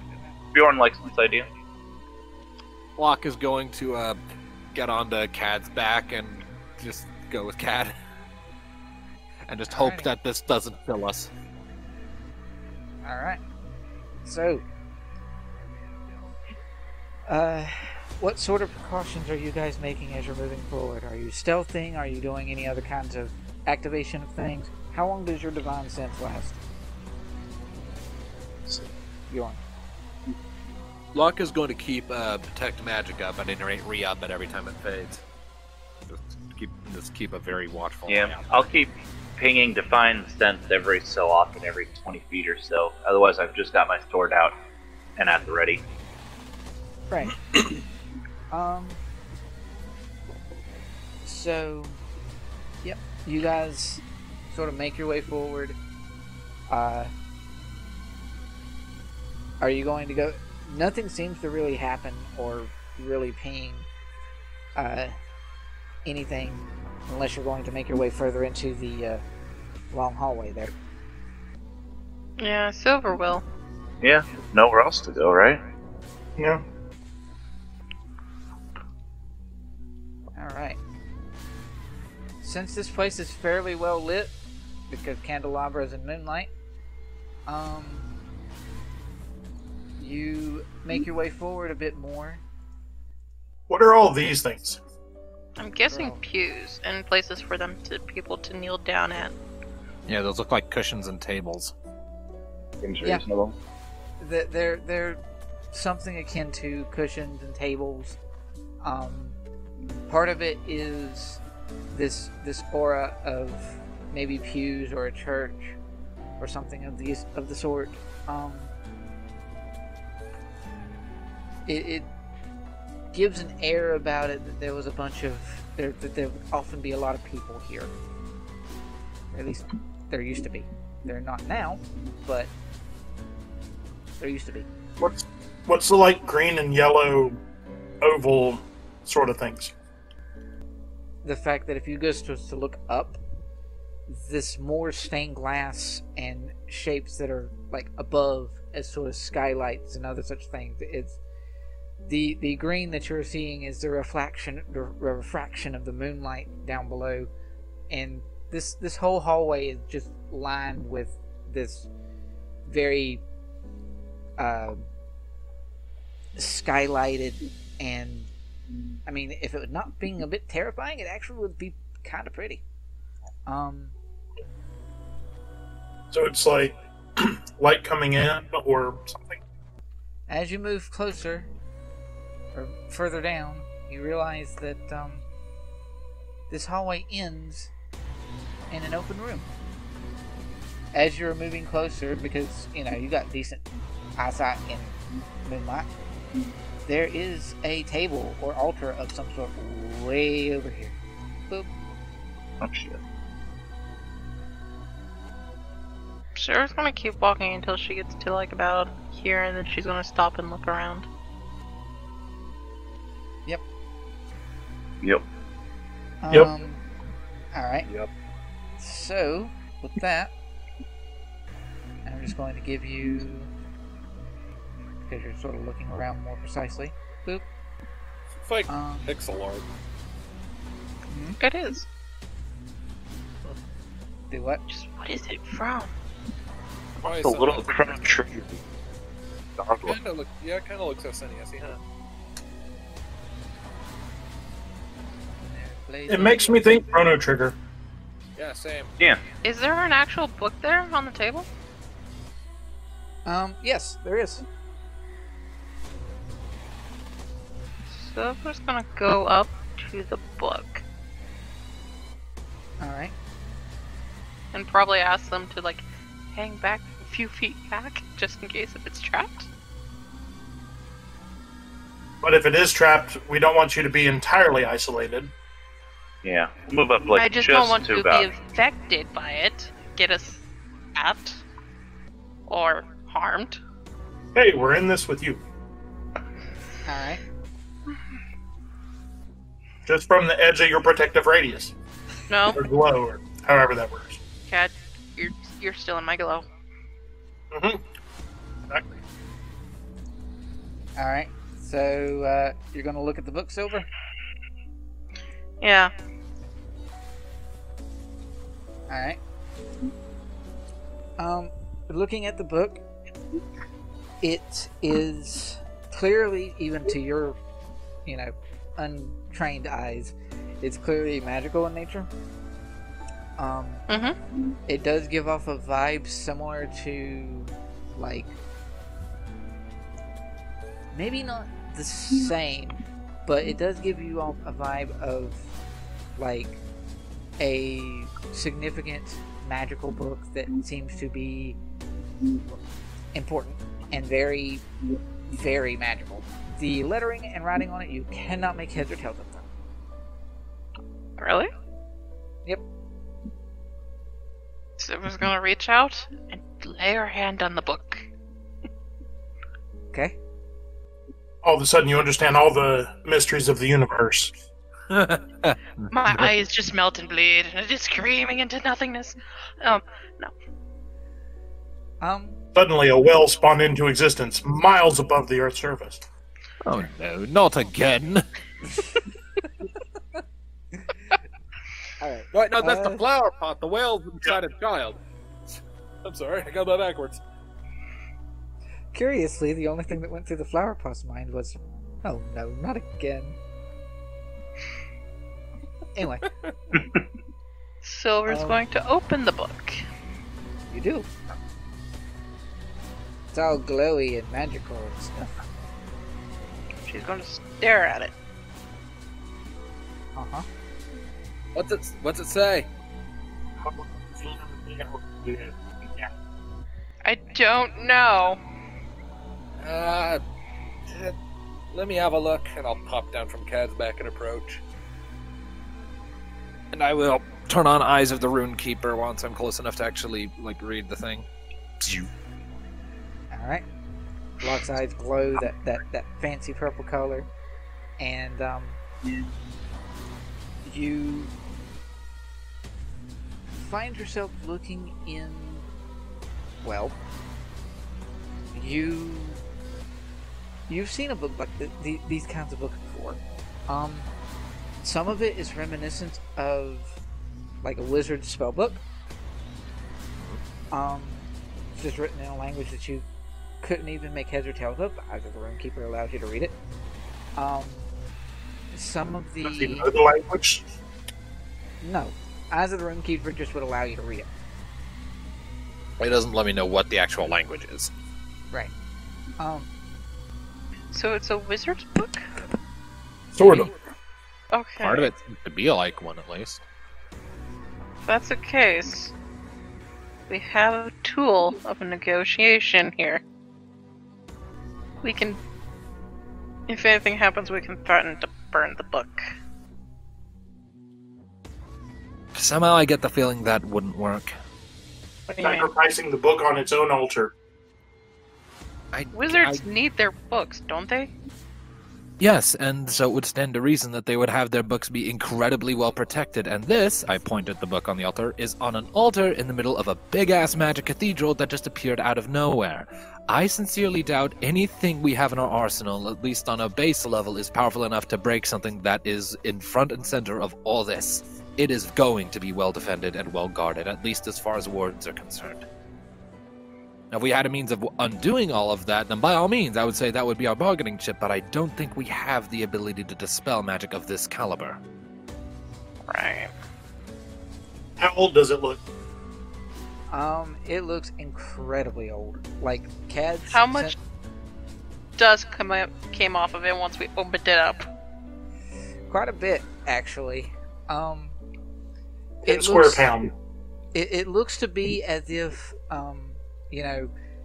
perhaps the fact that it is incredibly magical, and magical items can't decay and get destroyed very easily, that's probably the only thing keeping this book together. Huh. Should we take this book? I'd say leave it. I don't want to risk accidentally setting off any traps. Well, that's what I came up here first for, to check see if there was traps. Right, there weren't any traps on the approach, but I'm more than confident that actually taking that thing will set something off. I'm going to use Detect Magic and look for anything that could hint towards there being a trap that might go off when this book is taken. Can the party thief do the same thing in a more mundane way? Okay.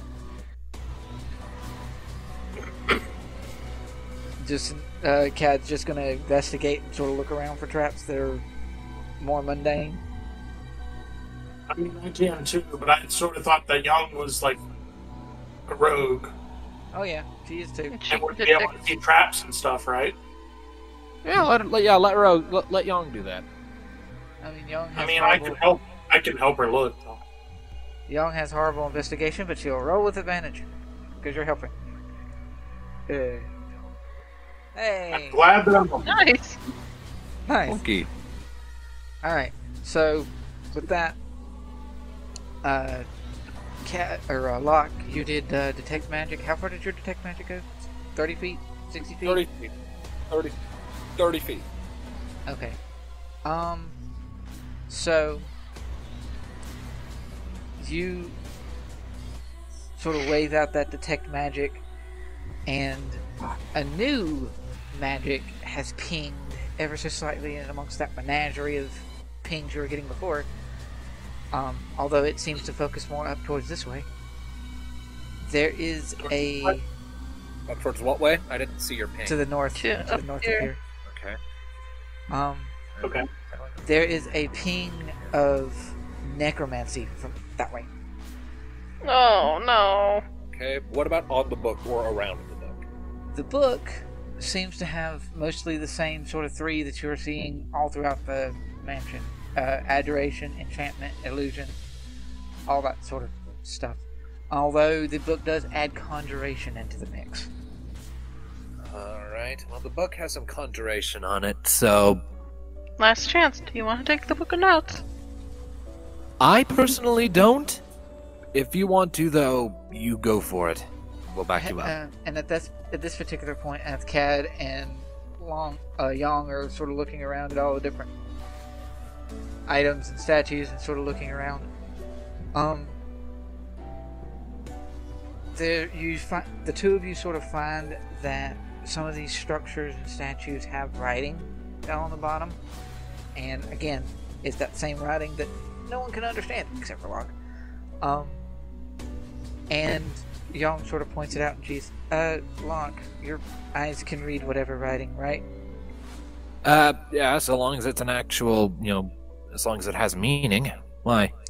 There's writing at the bottoms of these statues. I'm not sure exactly what it is. I'll come over and give him a read. Uh-huh. So,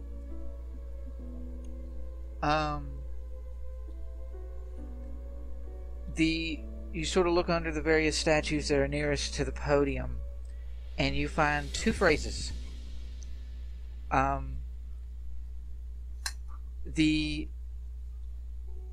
Lady of the Moon's slave must be freed, and the dream catcher must rise. It's a little ominous. Uh-huh. Maybe they save all your good dreams. So it was, the Lady of the Moon's slave must be freed? Yep. And the dream catcher must... Rise. Rise. Yep. I'll recite those. Written in the same language as the book, or Yes. different? Same language as the book. Huh. Actually, no. They are not in the same language as the book. I looked at that wrong. The wordings here are in a different language. Does Locke know Elvish? I mean, He's a half. yeah. What kind of stupid question is that? I know Common, Elvish, Deep Speech, and Sylvan. Right. Yes. I was making sure. Yeah. You don't necessarily actually have to make use of Eyes of the Roomkeeper here. These two phrases are written in Elvish. These are in Elvish. So, Yong could have understood it. Yeah, I missed that step. Okay, that's fine. That was my own DM bad. I looked at my writing. Maybe it's just off a the weird maybe it's just a weird dialect of Elvish. It's ancient. Yeah, it's very... Hey, look at all these weird glyphs that I can't read. Hey, Locke, come over. The first thing he does is wipe all the dust off. Oh, now it's legible. Yeah, sure. I'm gonna do something stupid. Silver's gonna pick up the book. Locke is going to hide.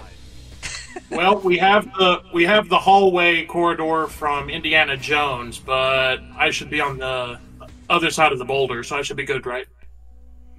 We'll see. Silver picks up the book. Alright, Silver. Yes?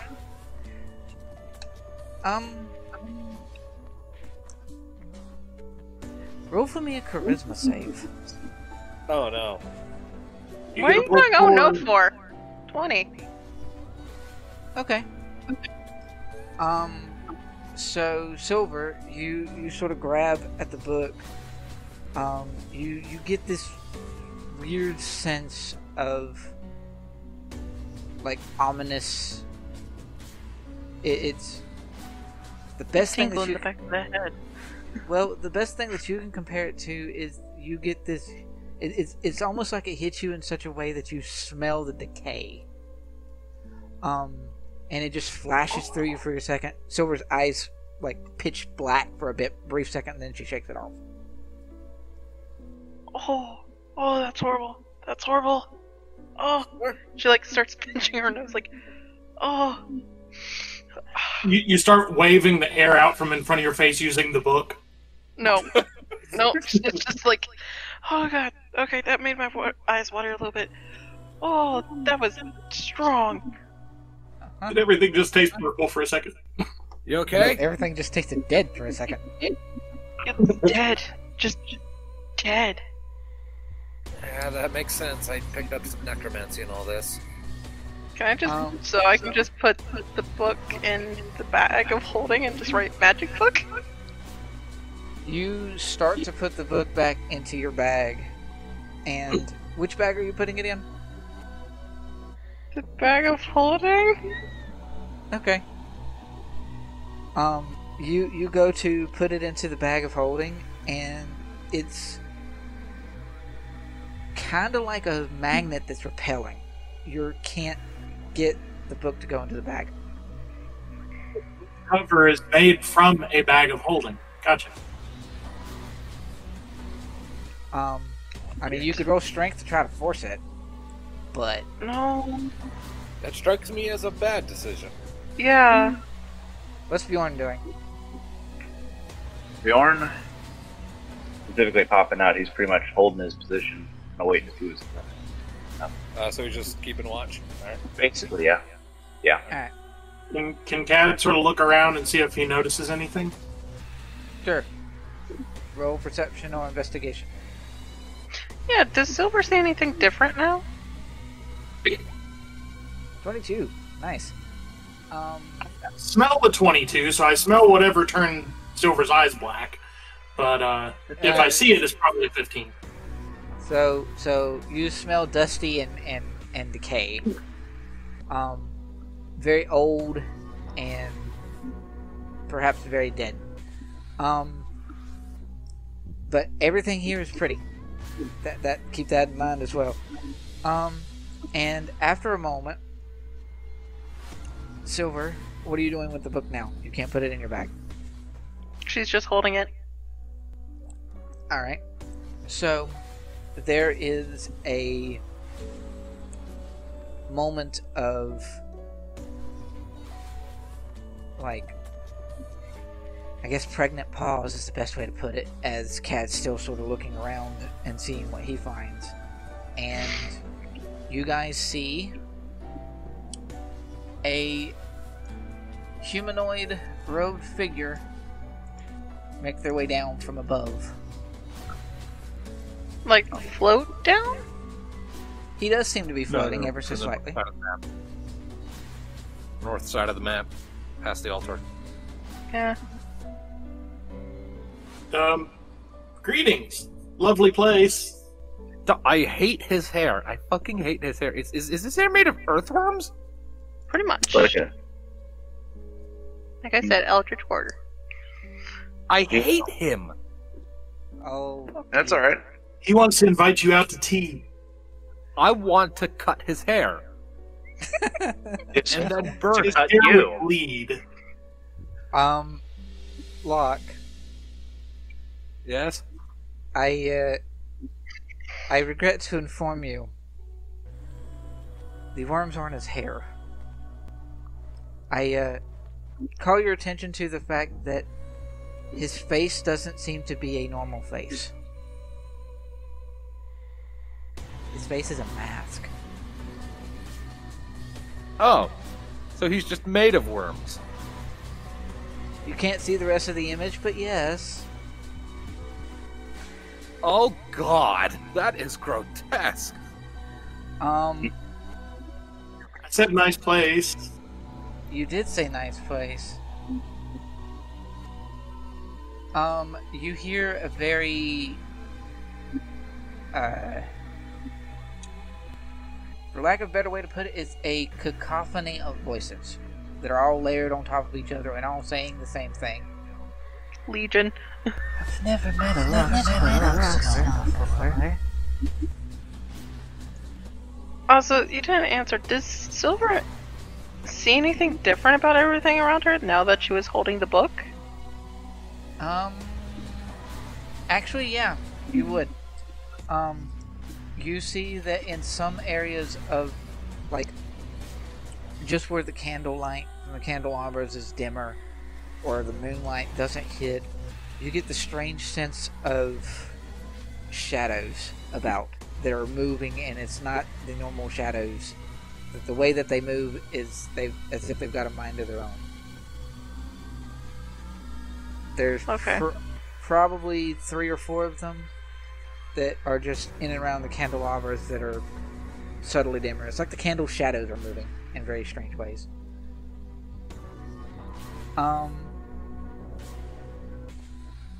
So, yeah, you hear a sort of cacophony of voices, Cad, and it's... I've never met a Locke before. Cad, get back here. Everyone, get back here. Does Cad move back?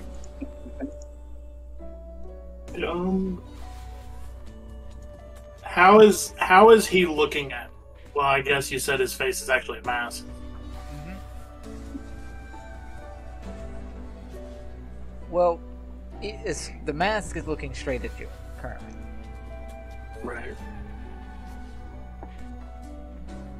Are the shadows doing anything around the figure? No, not really. The shadows are not actually around the figure. The figure is up here, and the shadows are more towards the candelabras and the statues and other such things. But they're not acting as their own.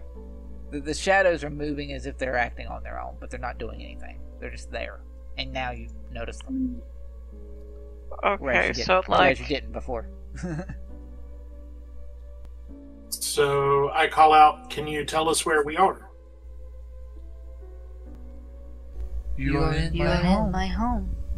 As welcome guests. I don't think this is your home. Did you call us here? I did. That one there holds a great deal of magic. I wanted to learn of it. And his robed figure sort of weaves a hand out, which is not a hand. And the worms sort of curl around and point toward Locke. Locke, get over here. Okay. For the last time, Cad, get over here. I mean, I can climb up on the back of the altar. I'm close. Just get over here. See? In your order. No, you're not. You're out of my order. Yong's already made her way back over here. Okay, good. I'm like backed up against the altar, I guess. So tell me, boy, can I learn your magic? Technically, yes, but not from me. Your magic is not your own. Then. How quaint. Show me. And I will end this session to the roll of the initiative. Oh, God. Silver was gonna ask one more question. Well, Okay, roll. Ask your question then. She's gonna hold up the book and be like, does this book belong to you? It does now.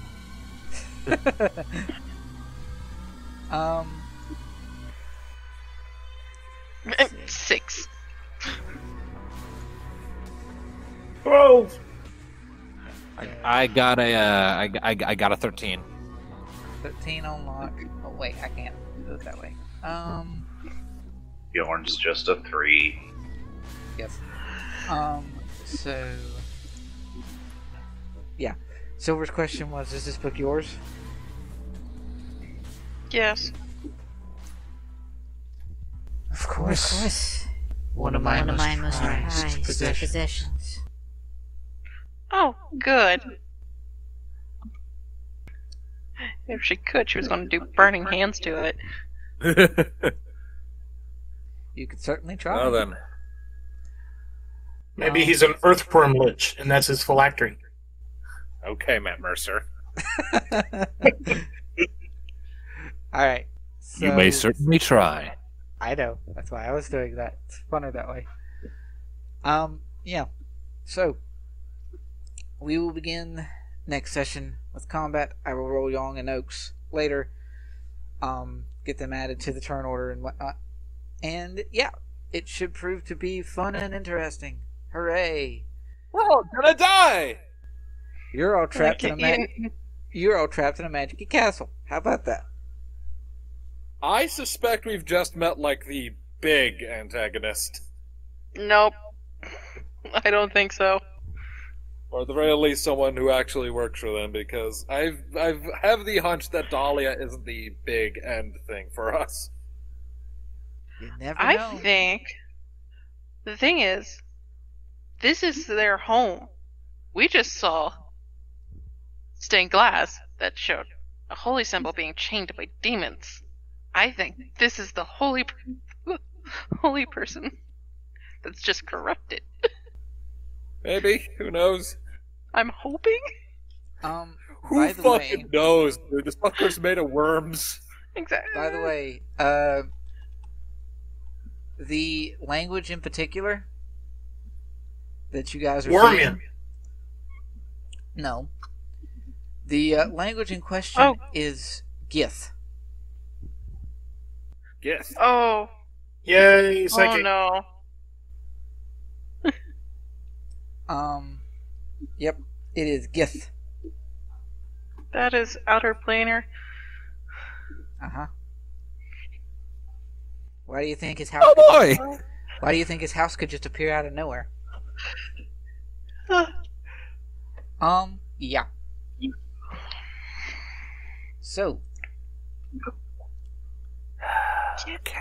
Wait, was it just one stained glass window that we saw?